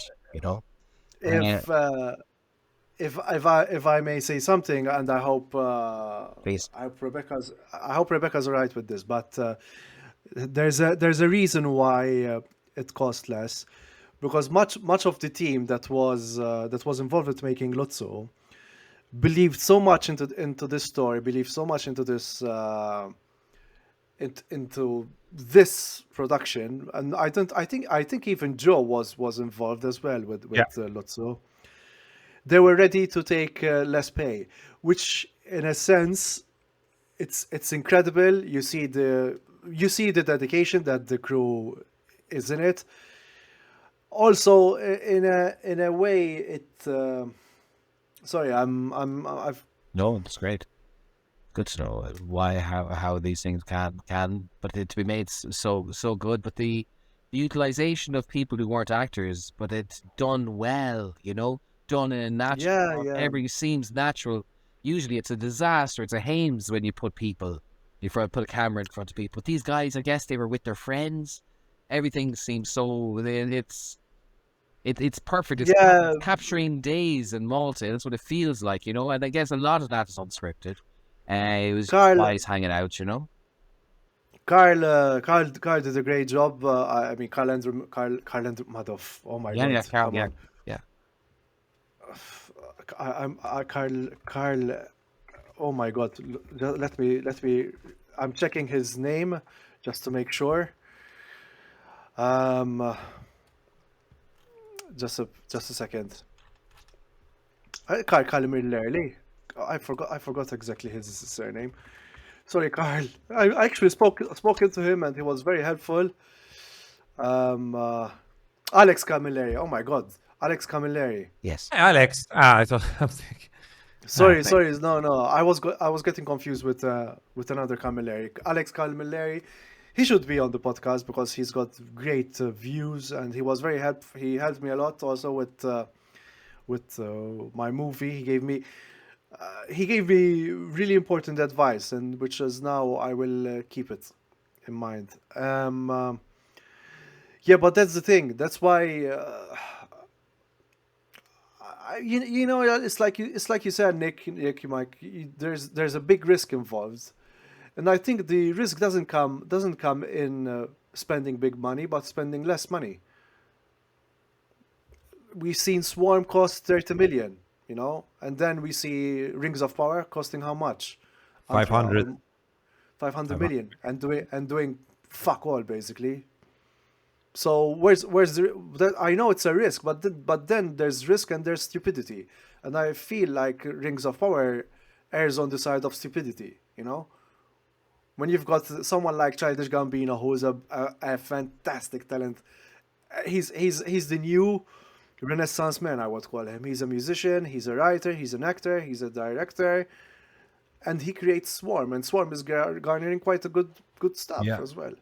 Critically and viewership wise. Yeah. And of course on social media, because that's something that's also very important.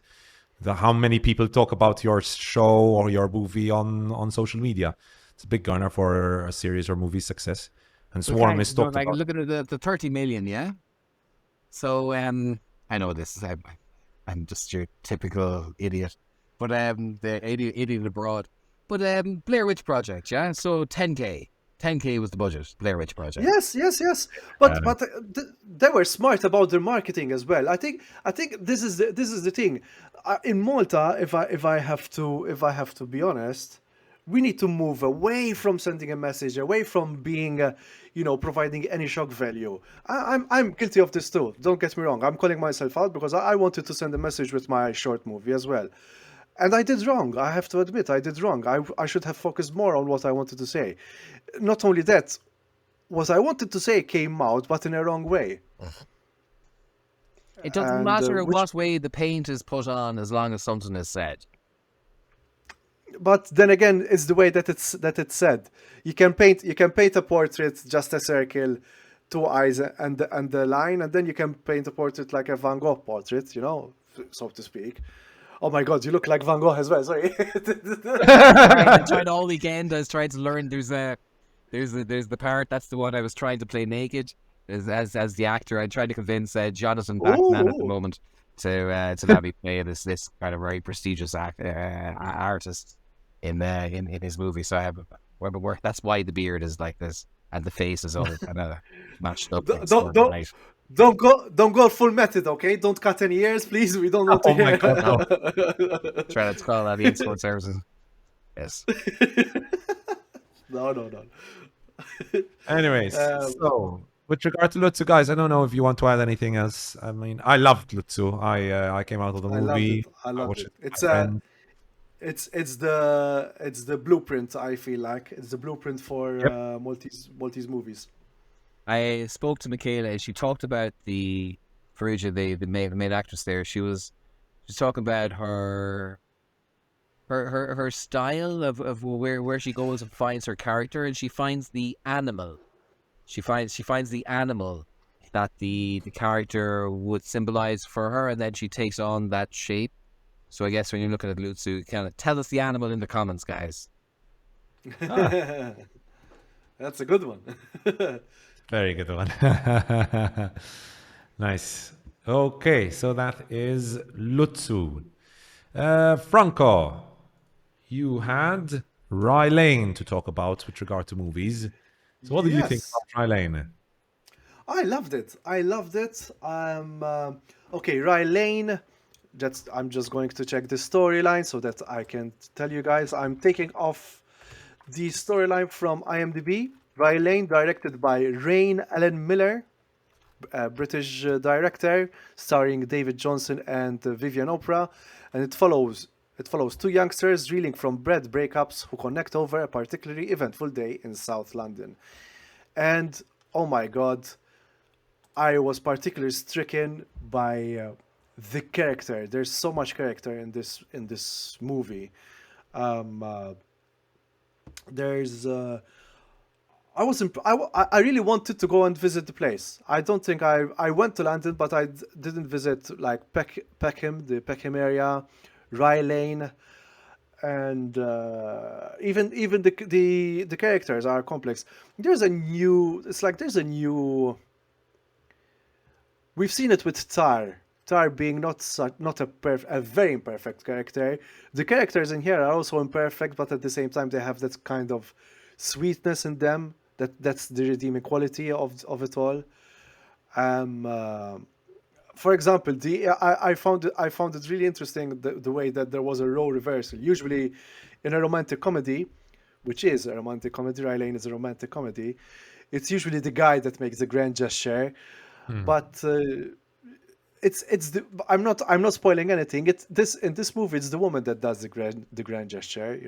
There's I think it's a very smart movie, very sprite, very energetic. Doesn't overstay its welcome. I think it's around 1 hour 20 minutes. The soundtrack is great. I'm very wary not to compare it with Spike Lee. I don't want because I feel like I would be doing a disservice to the director, to Rain Ellen Miller. It for me when I saw this kind of energetic, colorful, and very interesting farm, it's not derivative. It's not a derivative of Spike Lee. It has its own character. Like I know this is British. And going back onto the Brexit and the situation that Britain is in right now, I really like maybe this is a better commentary on the state of Britain. Like despite all that is happening, that's still multicultural, and this multiculturalism persists in its positivity, persists in its colorfulness. And it's part and parcel of what London has become. And this is great proof that this is where we should invest our money, and if we were to make a movie like this. It's a shame it didn't get enough coverage. Again, I really like the David Johnson characters. This is going to go into the series as well, because there's a sort of as a viewer you tend to switch loyalties.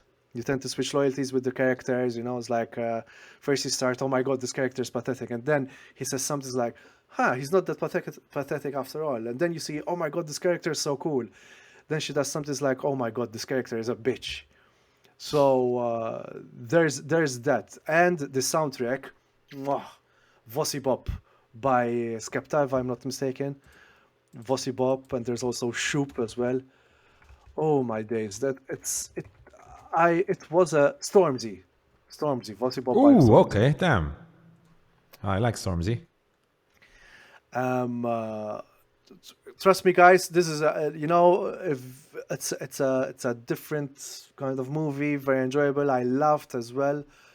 Um, uh, And if you want to see some great, it's such a celebration of the culture, West Indies culture, black culture in London as well. And there are some particular moments. I don't know if they were rehearsed or not. Like, I remember this particular scene. They're in a park, and all of a sudden you see this shirtless chubby guy going out and looking outside. I'm like, was that planned, or she let the camera roll? Because it felt so natural. And I'm not gonna spoil this. There's a great cameo in this movie. There's a great cameo, and it's uncredited. So don't go into IMDb just in case it is credited. But it was so funny, so funny. All right, Franco. So you recommend it? What rating would you give it? Oh, highly recommended. That rating is quite good. I would go slightly higher. I would go 7.5. But maybe because I wanted something like that. I wanted something so life affirming.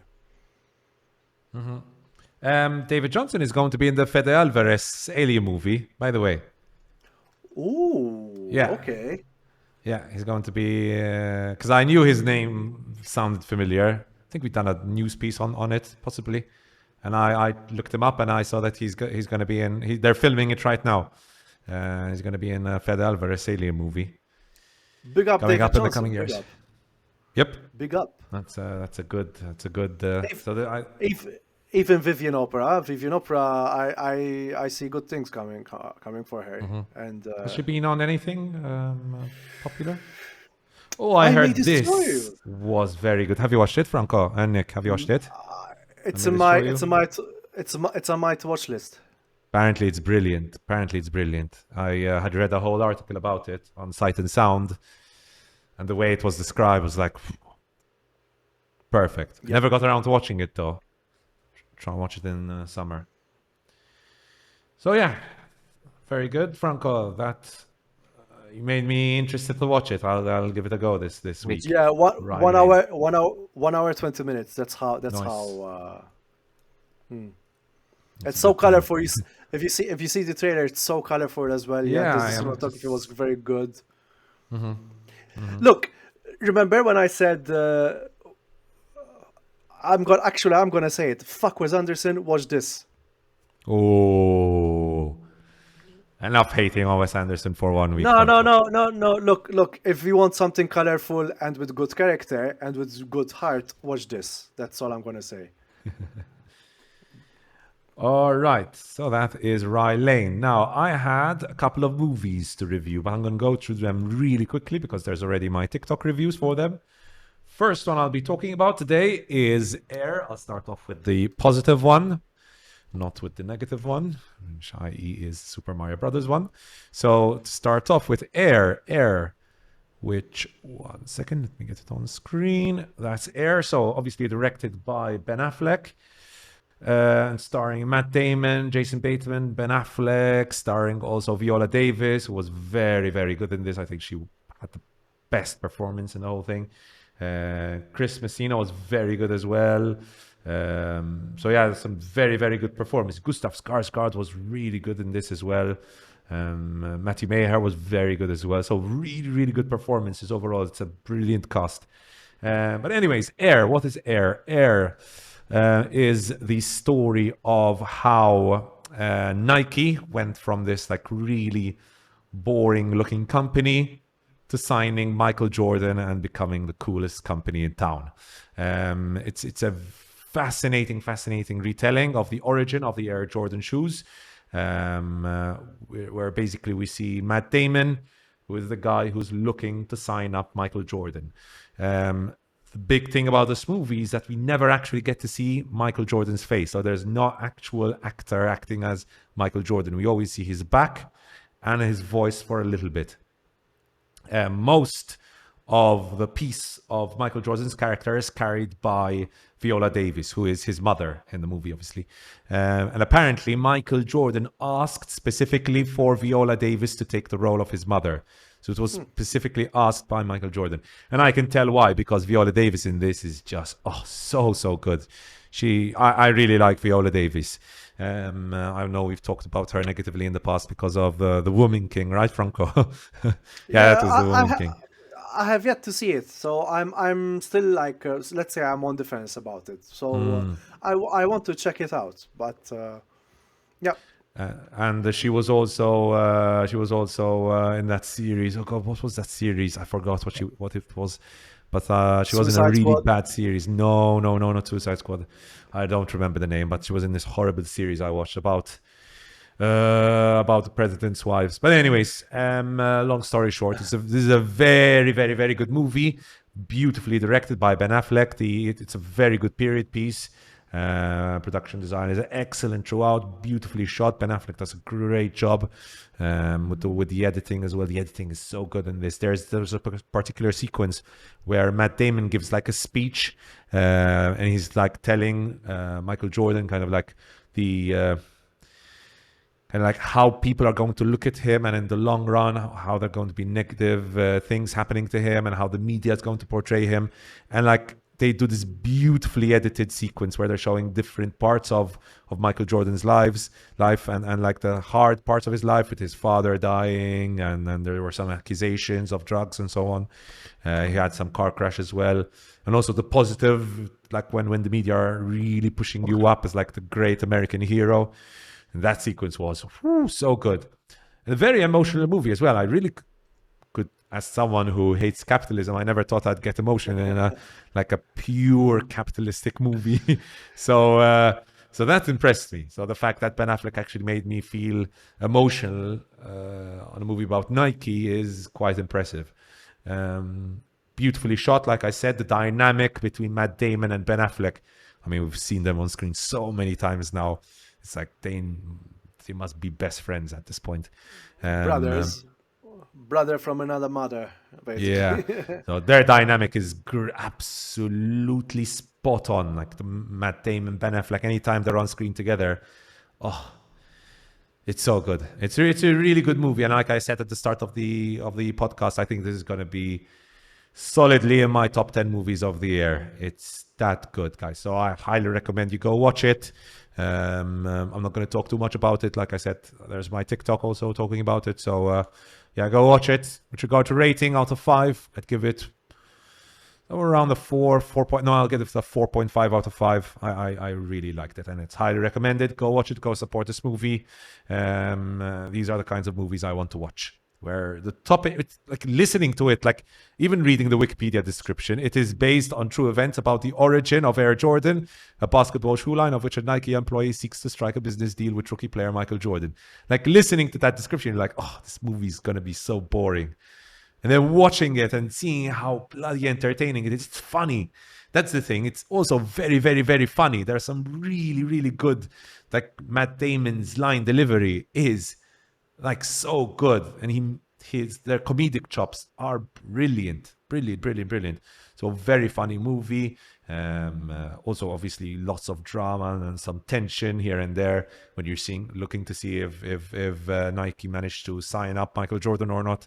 So yeah, overall really good movie, and really enjoyed it. So that is Air. Go and watch it in the cinema.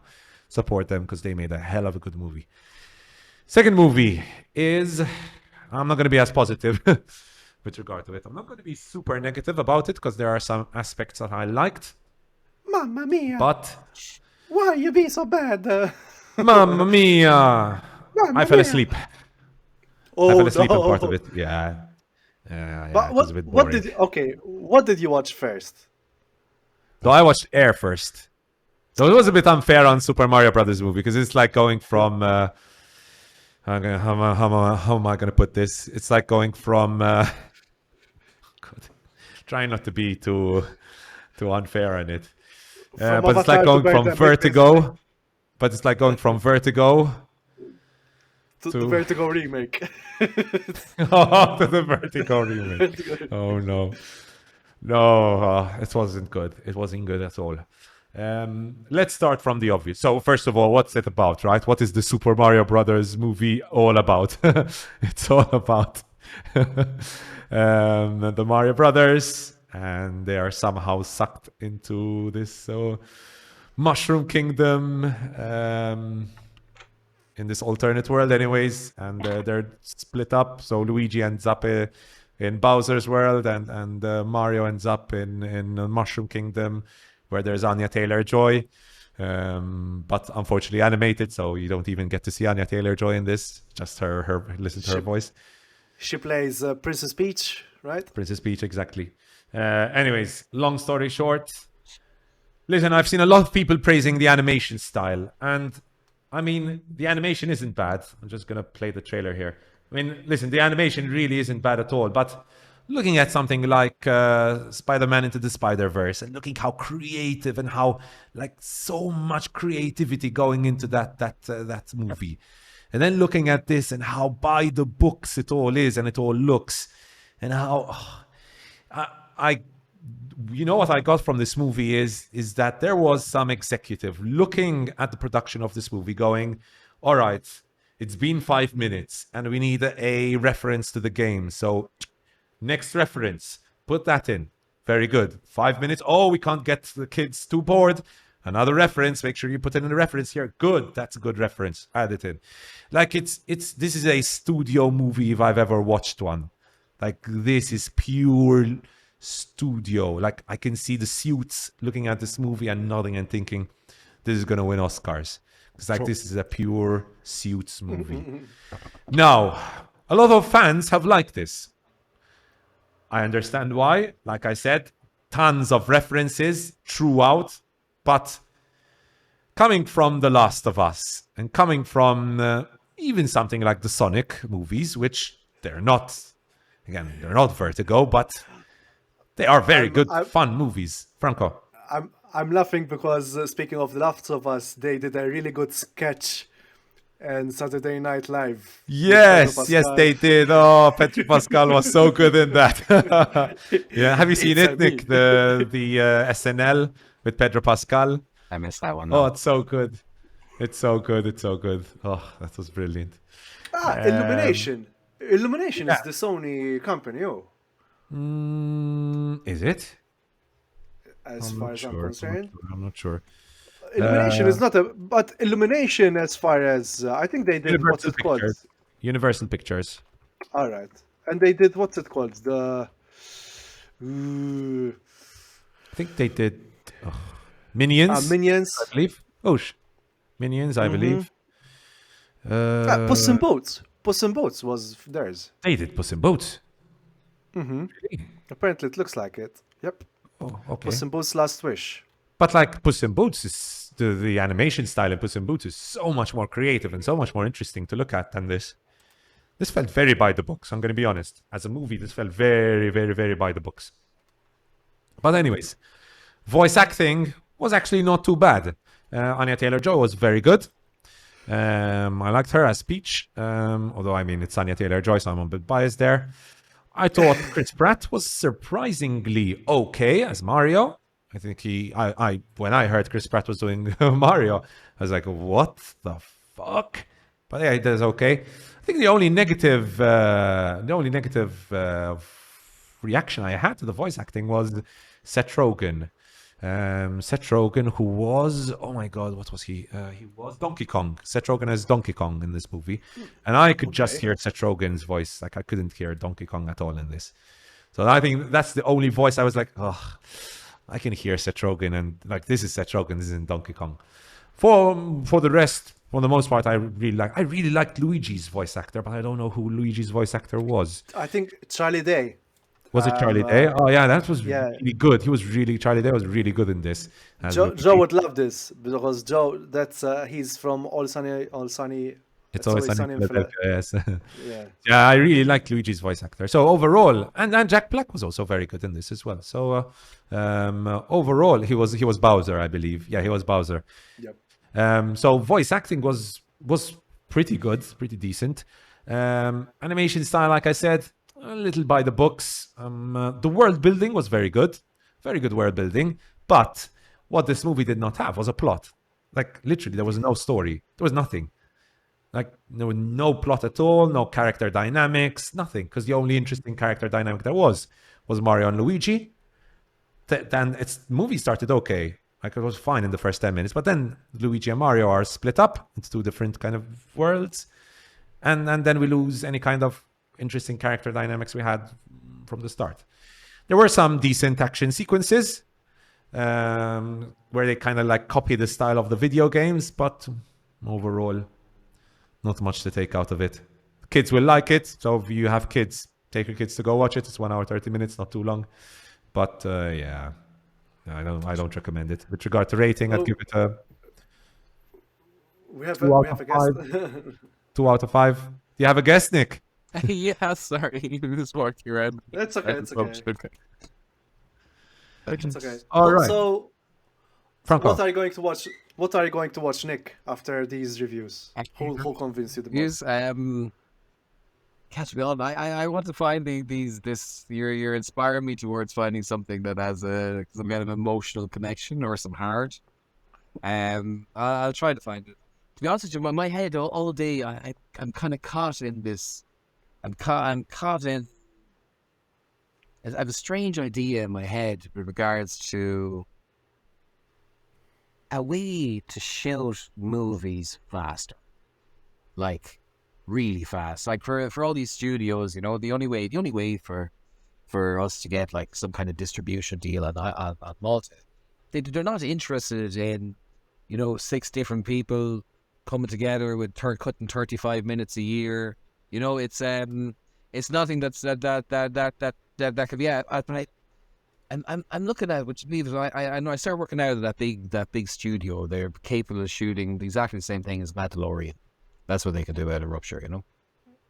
But then I'm talking to a couple of playwrights, and I'm talking to the likes of Buckle, you know, or Stephen Oliver, and no, but this concept, the theatre piece is like, it's ready, you know. It's like it goes live, it's 2 hours long, it starts and it finishes, and that's the moment. It exists in that moment, in that time. Now, the reason you can't shoot theatre like film is because a theatre stage lights are different and there's loads of copyright issues and all this.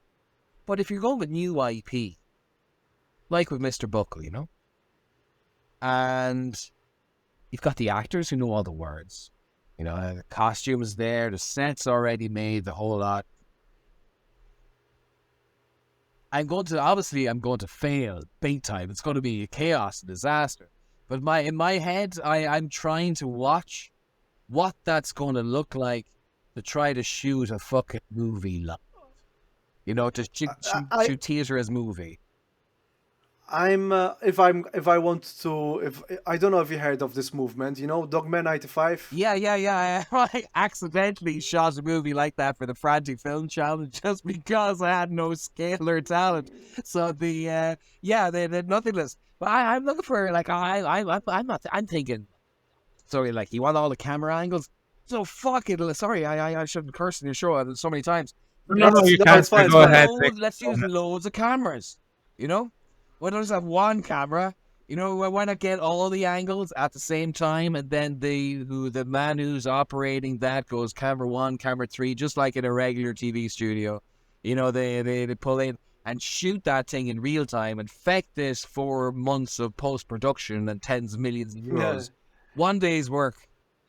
Well, What's that movie called? It was really good, actually, by Lars von Trier with Nicole Kidman. With the one scene, isn't it? One scene? No. No, it's there's basically no set production, but it was still very powerful. Lars von Trier. But I know not like because I'm seeing filmic work coming, and it's from you know, they're ad-libbing it, so to speak, or whatever the other word. Dogville. Yeah, there's a lot of it coming around, but it's not good. You know, it's not as good as an actual movie where there was lines written and they were done, and the master of the craft kind of put them there for a damn good reason. You know, you got trusting it to actors to be writers. If there were words, it's a bullshit. But the theatre, this is just a vision. I'll talk to you at the end of the year. I'll tell you, lads, how it went. We're going to demo it this year anyway and see how we can work to turn theatre into film. But that's in my head. That's what I want to watch. I want to watch all these new theatre shows that are in all this new IP, not necessarily just on Malta, and I want to see them coming here, and I want them to play the theatre thing, to stop projecting like theatre actors, start talking like film actors, and just fucking pretend you're making a film instead of the theatre, and then we can capture that's what's on my mind. I don't have a television, so to speak, and I'm kind of on candle power here, as you can see, guys. I don't have much. I'm in, until that damn cleaner comes back and fixes damage she did. I won't be streaming anything really. Either that or Mumblecore. There was a small. Joe Swanberg was in it. Greta Gerwig started in this community, Mumblecore. If anything, the Duplass brothers. I think found footage. Found footage is the best way you can go around it as well. He's got Duplass. Mark Duplass has got. It's not by him, but he's in these two movies called Creep and Creep 2, and it's found footage. And I've only watched parts of the first Creep. It's a slow burn. But it was. I have to go and watch it and try to complete it. But Mumblecore was that kind of, we don't care about the angles, and even if the characters don't speak, they speak kind of like this, So it's almost hard to understand what they're saying. So yeah, that was an example of Mumblecore, guys. So, but that's what. But that's again we need to get away from big ideas and start thinking smart. This idea, because there's no way, because if you're ever going to do a deal with the studio, they're going to want hours per month, not 1 hour every 4 months, So there's no other way. Where are we going to play it on TVN? Is that our distribution network net? Is that where we're going? That's. Sorry, guys. If I were to be honest, I wish there was a head of programming here in Malta. There's no head of programming anywhere, almost, so to speak, because I'm speaking this in a very objective manner.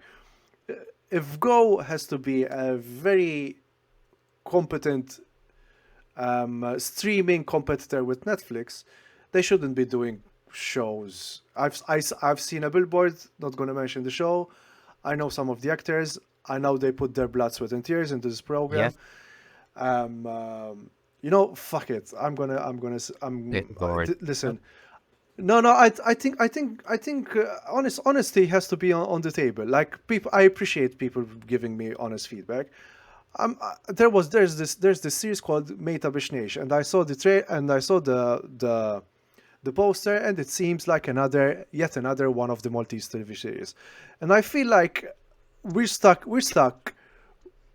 in a rut of having a series being 12 episodes long, or even 24 episodes long, or even 56 episodes long. When you see series on Netflix, and that's why they don't cost much, 6 episodes. Luther was 4 episodes, if I'm not mistaken. Andrea. 4 seasons, yeah.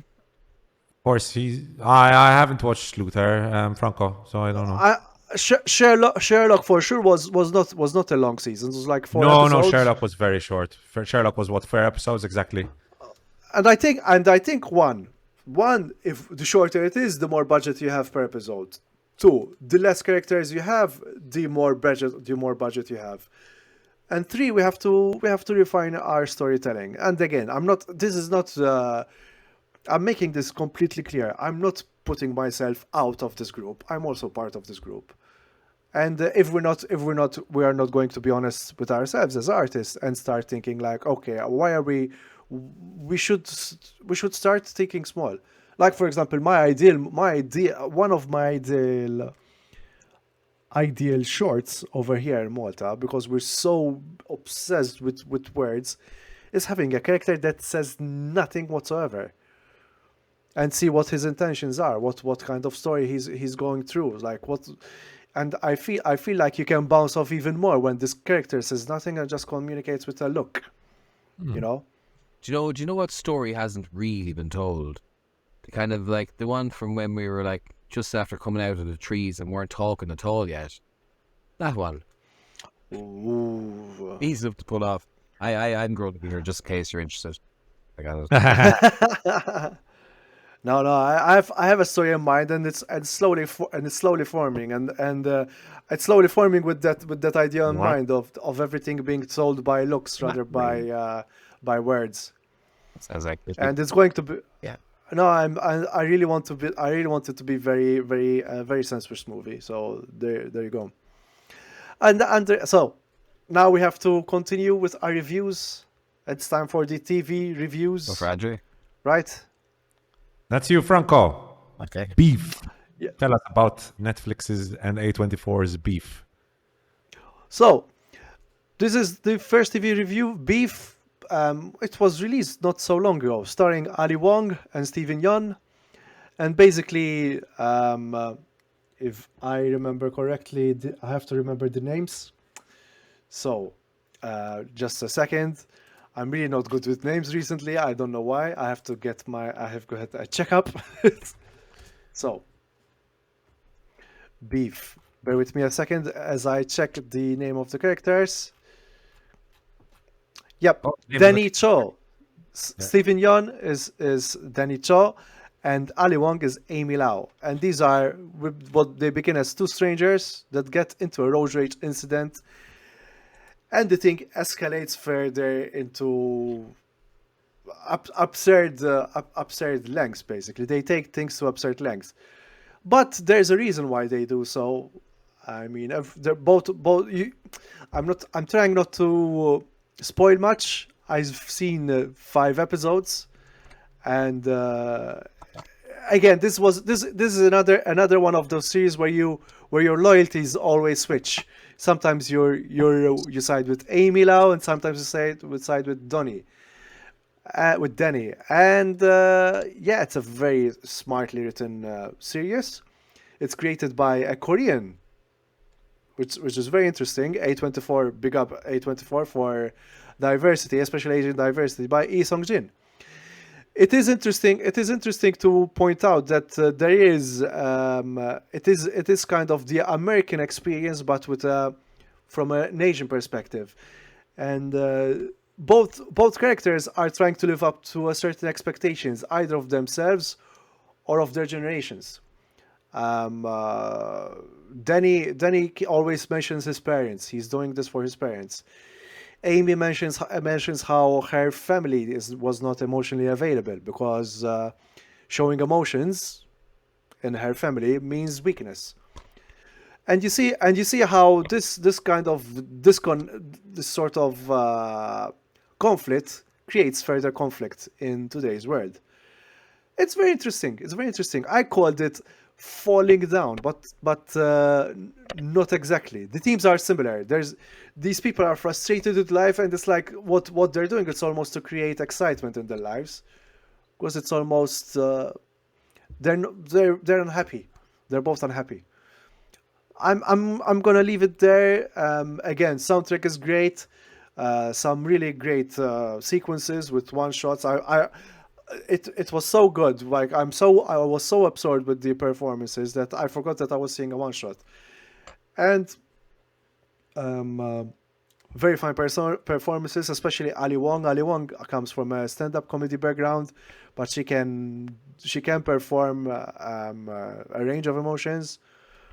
Steven Yeun is Steven Yeun. We've seen him in Walking Dead. We've seen him in Nope. Okja. Nope. Oh yes, he was in Nope. You're right. And there was also another movie by another Korean movie. Was very. It was based on a Haruki Murakami short story. Burning. No. Oh, I haven't watched that. It's quite Burning and Minari. How can we forget Minari? Oh, Minario. So good. How did I forget that then? There's also I'm very impressed by there's a Korean American artist called David Tre. Oh my God, he's so good, man. He plays the role of an ex-convict, and he's funny and very alpha. I highly suggest it. Watch it. try not to do like me, binge 5 episodes. And to be honest, it's a series that grows on you because the more at first you're like, Damn. the more you think about it, Look the at more that you think rating, about it. Franco. Yeah, I agree with that rating actually Oh, okay. because Yeah. I kept on thinking about it. It's like, it's okay. It's all right, You Nick. Yep. Nick, you still okay? Yeah. And I think I know why. I think I know why it's bingeable. It's like 30 minutes, 15 to 30. Yeah, 30 minutes per episode. All right. Yeah. It's on All right, Franco. Netflix. Highly recommended. Very emotional. It's an emotional roller coaster. It's almost there's also some. It's a kind of comedy over airs, but there's also like that sort of fate involved and destiny, so to speak. Especially episode 5. No spoilers. Yeah. And I'll be getting into beef very soon after I finish Don't my... get- Don't get into any beefs, especially with Joe, because he'll.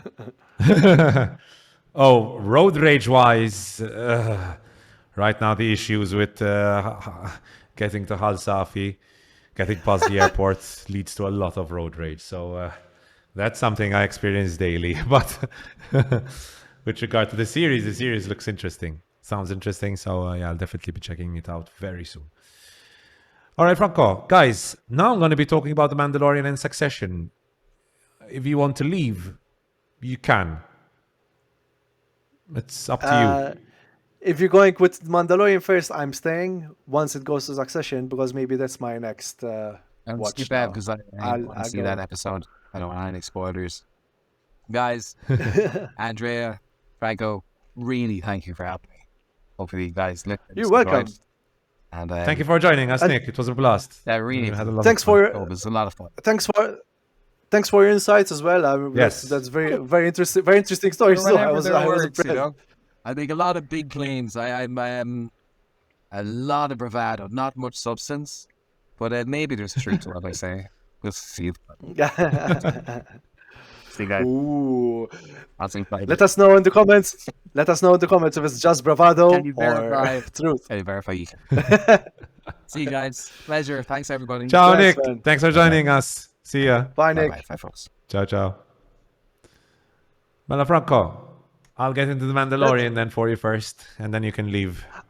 for Succession discussion. Honestly, what you were saying about the Mandalorian, I'm glad I'm not watching it. I'd rather keep it until the first 2 seasons, especially the brilliant first season.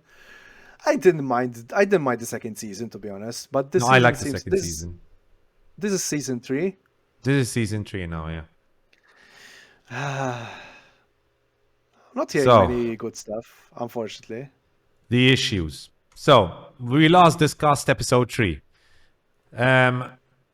Joe was very negative about it. I was on the, let's give it a chance. Let's still give it a bit of a chance.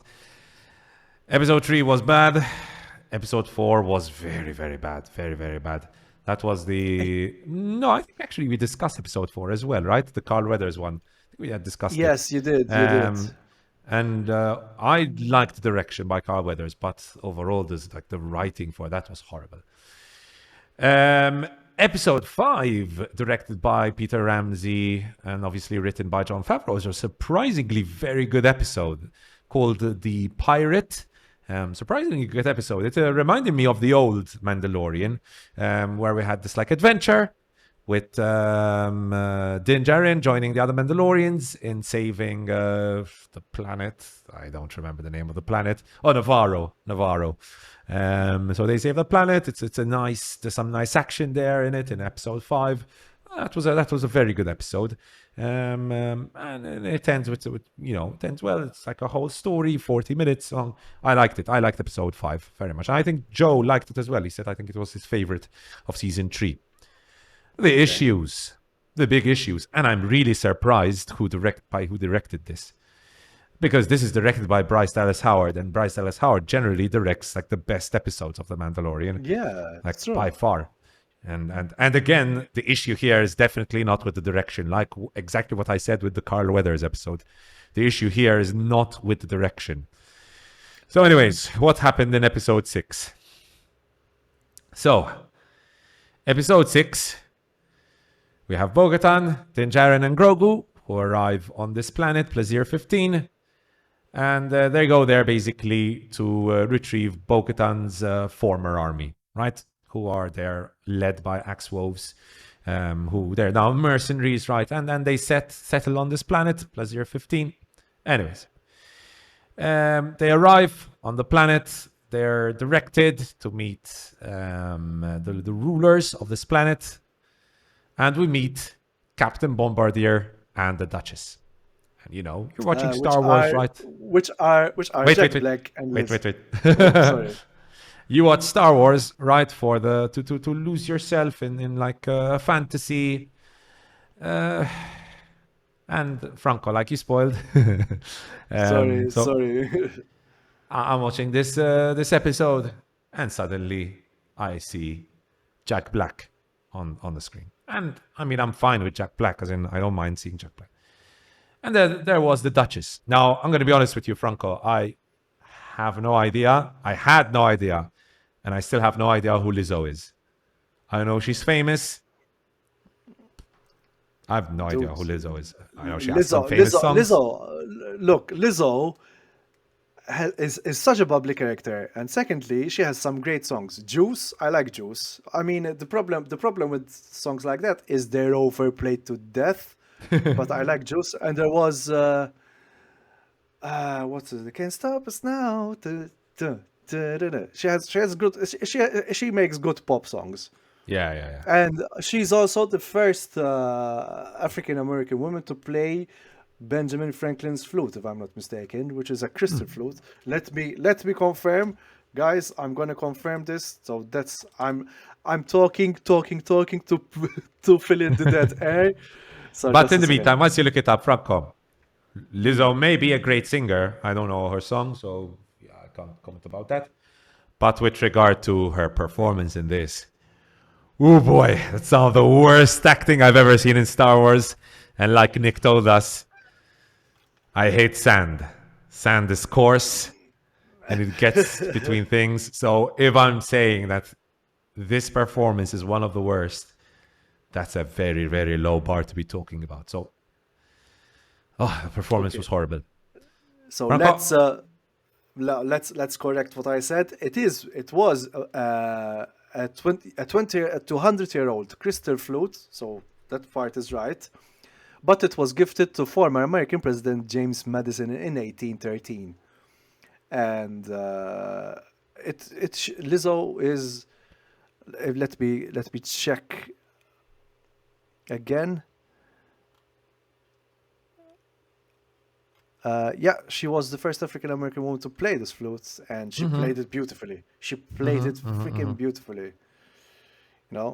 And it makes a very wonderful sound. And I think she took it on. She took it on tour with her. So there you go. Yes, this is now.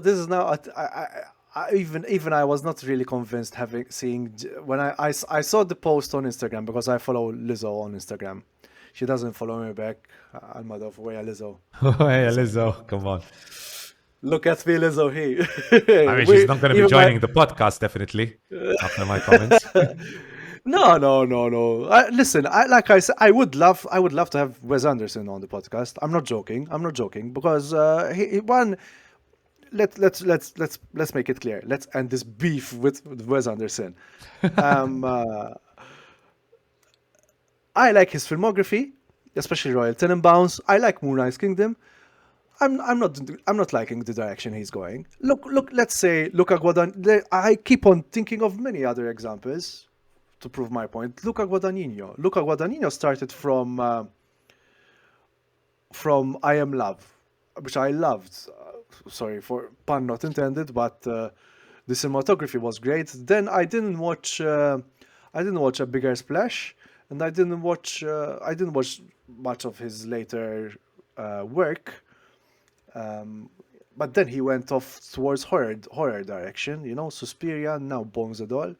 So he's working within his constraints, but he's changing in essence, changing direction. which is not what I'm feeling with Wes Anderson. And Bruce is a took the words right out of my mouth. It's like an empty box of chocolates. Or if you want to make a very localized, specific comparison, you remember those biscuit tins with the Danish biscuit tins? Yeah. It's like, oh my god, I love these biscuits. You open them and they're all like, and it's all what are they called? Rukkelli. Just string, all pieces of strings, like you throw it in a way. That's what's happening with Wes Anderson. Yeah. And now with this one, back to the thing with Lizzo and Jack Black, this was a bit on the nose. Like when I saw it, it's like, oh, they're in Star Wars. And wait for it, there's more. Because apart from them, we also had Christopher Lloyd, who, I'm going to be honest with you, looked completely lost. It's like he walked onto set, he had no idea what was happening, and he's like, yeah, you're going to be a commissioner? Okay, yeah, I'm a commissioner, yeah. And he's completely lost in this episode. Like, I saw some people saying they liked him the most between Jet Black, Lizzo, and like he was completely lost. He had no idea what was going on in this episode. He's got his age style called Miskeen's like he was in what's it called? Bob Odenkirk's Actioneer. What's it called? Nobody. He was in Nobody, right? Oh yes. Yeah, his performance in that was quite good. This was quite good. But no, in this he was lost, completely lost. I think the smart thing in this was because there was Daniel Craig in the last three. Daniel Craig was in, if I remember, The Force Awakens. Daniel Craig. I think he was only yes. And there was what's his name? Simon Pegg. Simon Pegg, and also oh Madonna. Locked, L-O-C-K-E. Tom Hardy. No.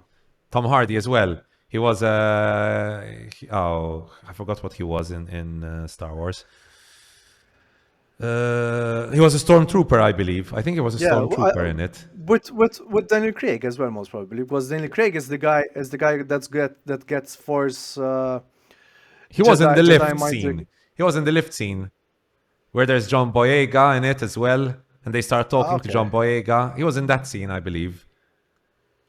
Daniel Craig got Jedi mind tricked by Rey as well. He was the guy who gets mind tricked. Okay. So I think if they went that direction, maybe that's seamless. Like, I mean, they're stormtroopers, so their face is literally covered. But by the end here. But Franco, listen to the scene. So there's a scene near the end. I'm going to spoil it, but I mean, who cares at this point? Where they're like, so Christopher Lloyd is the guy, right, who's guilty of causing these all the robots to like rebel, all the droids to rebel against people. Anyways, and Lizzo apparently is like, I can't believe it was you, but everyone gets a chance to redeem themselves, and Christopher Lloyd 2 minutes ago was like, oh, he's so evil, incredibly evil. And then like 2 minutes later after the speech, he's like, I hope I get the chance to redeem myself. And it's like, what? Who wrote this shit, man? It felt horrible. It was really, really weak. And even the action, you know, we were talking about, Franco, before you were talking about the weight behind the lightsaber. The droids, it feels like when they kick or punch something, it feels like there's no weight to it. Like, it feels so fake. It's like so fake. Oh, I wanted to switch off television. I think you're part of those 2.3 over 10 people who don't like Mandalorian. I mean, how it still gets 8.7. Also, I'm really not liking this trend of look, there's charitability. There's charitability and there's being naive, and I think we're falling into the naive territory. It's like, way. I hope you have the chance to redeem yourself. Aren't we being a bit naive? You know, isn't there a clear line? This happened. This was one reason I didn't like Cruella, for example. I like It's like, Cruella, to be fair. but it's like it's one what made Cruella Cruella was her hatred for dogs, and now she has dogs. You know what I mean? So you're retconning a clear-cut evil person. I'm not. This is a very interesting comparison, because Tar, as evil as she was, you still could understand her. You could not sympathize. You could empathize with what drove her to become who she is, but not sympathize with her, because you have the moral compass. Your moral compass was correct. Like, she was being a bitch. With Cruella is like, yeah, I sympathize, but wasn't what made Cruella and the original Dalmatians is her hatred for dogs. If why did Disney like completely make do with that, you know? It's like, oh, because it wasn't the dog's fault, you know, that killed her mother. If I'm sorry to say, and I'm an animal lover, but if something happened when I was younger that involved dogs, which is genuine human psychology, if I get bitten by a dog and really get a bite, I'd be scared for dogs for life.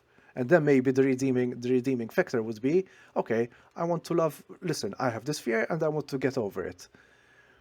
It was very easy. And this is another example. It's like, I'm telling, oh yeah, even Ant-Man, stop being a dick. That's it. I saw that sequence like that. Don't remind me of that, please. Stop being a dick. Oh. And that's it. That's the character arc. Yep, that's the character arc. Stop being a dick. Oh my man, don't remind me of that. This is the Star Wars moment of stop being a dick. As okay, let's start when Trump gets indicted. That's what the judge will tell him. Stop being a dick, and that's it. And what worries me is this is Dave Filoni and Jon Favreau, who are supposed to be the saviors of Star Wars, and like the writing here just is not it. And now listen, Star Wars has never been known for its stellar writing, like from the very beginning. Do you feel like there's it's like AI is writing these scripts? No, but might there be a possibility, or like I told you, there's a possibility that the rewrites are from what Jon Favreau and Dave Filoni have in mind to what's being delivered on set is not exactly what they meant. And I'm like the Grogu part. Like the Grogu part, I'm 100% sure that has nothing to do with Jon Favreau and Dave Filoni. And it shows, because now Grogu's literally does nothing. He does nothing. He's just window dressing. He does nothing. He has no part to play in the story. After you build him up as being a very like formidable creature. Nothing. No, he's nothing. In this episode, in episode 6, Grogu stays with Lizzo, and the only thing we see of Grogu in this episode was Lizzo playing this ball game, throwing this ball, and Grogu like using his force power to move the ball through the hoop so that Lizzo wins the game. That's the only thing we see of Grogu. That and saying goodbye to Lizzo at the end of the episode. I promise you, that's all we see of Grogu in this episode. Like, what was the whole point of wasting 2-3 episodes from the Book of Boba Fett, completely forgetting the main character, Boba Fett, in the Book of Boba Fett to focus on Din Djarin and Grogu, to then not even make that an important plot point in Season 3 of The Mandalorian? Like, it's clear that decision was not taken by either Jon Favreau or Dave Filoni. That was taken by someone above them, for sure. The higher ups. It feels like it's not even like Friends. You remember Friends? Friends used to have like Bruce Willis, Brad Pitt, Charlize Theron, as far as I'm not wrong. but that was intentional. They knew it was very tongue in cheek to have these kind of. But it makes sense in a series like Friends, even in How I Yeah, Met but Your this is not Mother, a in these kinds of series. But this is Star Wars. exactly. Do you remember Game of Thrones? You watched all of Game of Thrones, Franco? No, I'm not. I'm also part of the not watching Game of In Game of Thrones. Thrones, there was what's his name? When your love, na na na na na na na. Oh, the ginger singer. Ed Sheeran. Ed Sheeran. When Ed Sheeran appeared in Game of Thrones, everyone was like, "The fuck is that guy doing in my fictitious fantasy series?" Where I try to get away from reality, and this guy who I hear on the radio every fucking 5 minutes is also in fucking Game of Thrones. I can't get away from him. It's the same thing. It's the same thing as with Ed Sheeran in Game of Thrones. And Ed Sheeran was like, "Why did I get so much hate?" Like, you're not the problem. But It's how he was integrated in it. it's how he's integrated. This is my escapist fantasy series. And please, give me a break. Anyways, but it's the Mandalorian. I do wonder if there's a similar if there was a similar thing back in the day, you know. It's like I think even Happy Days they used to have these guest stars, but again, it's like even Happy Days and Friends was escapist, but you'd expect who's the next guest star, you know? It was something established early on that there's going to be guest stars, right? Not Mandalorian. Mandalorian is like I think you got thrown off the world with when you see Jack Black and Lizzo. Quite, no offense to Lizzo and Jack Black. Of course, they're No, again, I didn't know who Lizzo was. I mean, I was like, who the fuck is this actress? She's horrible. No offense to her, but her line delivery was horrific. It's like, I'm sure I can give better line delivery than she did, and I've never acted in anything. Who are you paying lip service to? This is the thing. Who are you paying lip service to? I have no idea. Just to see Lizzo with Grogu. Okay. Like if you want to Who add was?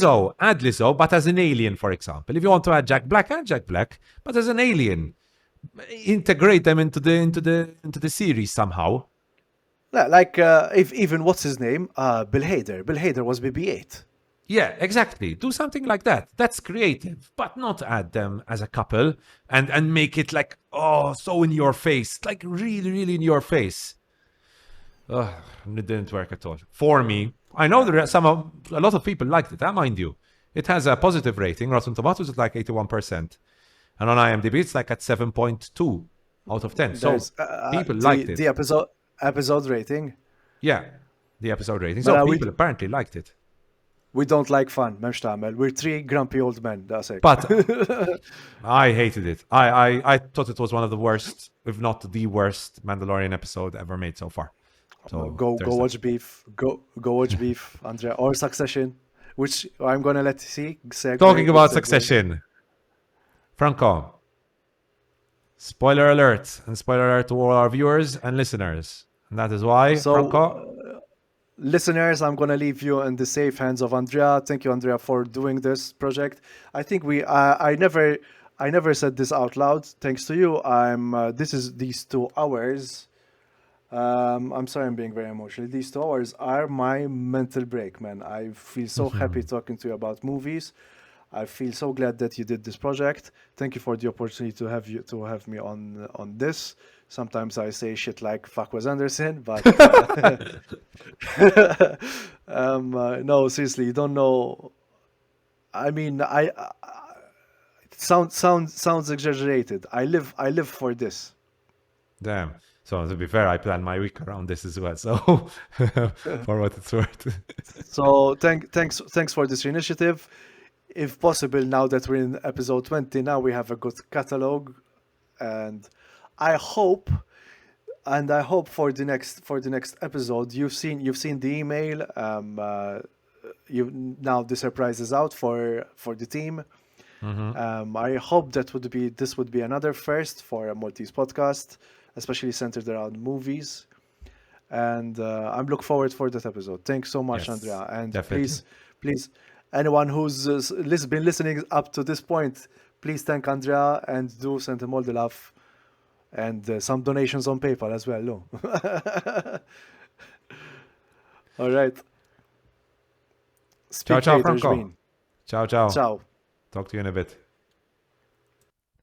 All right, guys. It's just me and you now. No annoying Franco. Anyways, so spoiler alert, spoiler alert, spoiler alert for Succession. Because if you are, like me, a big fan of Succession, you've probably watched Season 4, Episode 3, which was a bloody good episode. Honestly, I think that was one of the best episodes of pure television I've watched in my life. And what an episode it was. Named Connor's Wedding, after last week's episode, which was rehearsal, where we saw Connor and his wife to be preparing for their wedding and so on. We saw like the doubts there. Anyways, it's finally time for Connor's wedding, or is it? Because what happens as Logan Roy is on the way with his team, with Tom and the rest of the team, to meet with Mattson. The siblings receive word that Logan has collapsed on board the plane and is unresponsive. Eventually, it starts to become clear that Logan will not survive, and so his plane returns back. And like I said, this is a big spoiler. Logan Roy is finally announced dead. Now, this was a shocking moment for everyone who was watching this, right? I'm sure everyone was like, what the fuck? And obviously, Logan Roy was not a good person. But props to the writing by Jesse Armstrong, props to the direction by Mark Mylod. The portrayal of this episode was just incredible. Just incredible stuff, man. Like the way it was shot, the portrayal of all the actors' performances, like their reactions to this shocking news, like seeing like the reactions from Kieran Culkin, the reactions from all the other kids, from Sarah Snook, from Jeremy Strong. It's like the performances here were spot on. And what about Tom? What about Tom's performance? Oh, it was incredible. That was a fucking fantastic episode. So let's get into the details. First of all, Matthew McFadden is on the plane as Tom Wombanks, obviously, and the way he tells the news to the brothers and sisters, to Ken, Roy, and Shiv, the way he like his delivery was so good. Like you can hear the stutter in his voice. He's trying not to be all out, like brutal with it, like, listen, your father is dead, but at the same time, you can tell he knows he's dead. Like that whole portrayal by Matthew McFadden was brilliant, absolutely brilliant. So overall performances throughout season 4, I mean throughout the whole of Succession, but throughout season 4 has been brilliant. The performances by the kids as well, like I said, by Sarah Snook, by Jeremy Strong, by Kieran Culkin, amazing, like brilliant. Like Roman, so powerful. So Sarah Snook, the moment when she finds out a little later on after Ken and Roman, the reactions from all of them was great. And even I was surprised, even in Alan Ruck as Connor Roy, seeing him like with his siblings and the way he kind of tries to help them in this tough moment. Connor obviously not having the best recollections with his father Logan when he was a child. So performances overall were absolutely spot on. The writing for this episode, the delivery by the actors was obviously brilliant, but the writing for this episode was spot on, brilliant writing. So overall, man, Succession season 4 has been incredible, and on the way, like I said, I think a couple of weeks ago, on the way to being one of the best seasons of television ever. This episode, I would assume, will be the Emmy will be the Emmy nomination by the series, and you can give all the Emmys to Sarah Snook, to Kieran Culkin, to Matthew McFadden. All the performance, absolutely brilliant. So, yeah, I think as an episode, this was a big shocker, guys. Just blown away by how good this episode was. So yeah, props to Jesse Armstrong, the writing. Props to Mark Mylod. Props to all the producers on this. Will Farrell, man, producing this. Just props to everyone who works on it, and obviously props to Nicholas Britell's brilliant soundtrack as always. So powerful and just really pushes the tone of this series really well. So yeah, that was a incredible episode. I would assume that if you're still here, you've already watched it. So I'm not going to tell you go watch it again. But I will probably watch it again because it was just that good. So those are my thoughts on Succession Season 4, Episode 3. I am really looking forward now to seeing like all the blowback after the death of Logan Roy. Man, I'm just sad about the fact that we won't see Brian Cox more in this season. But yeah, that's made for a fucking incredible episode of television. So those are my thoughts on Succession Season 3, Episode 4. It was a bloody good hour of television.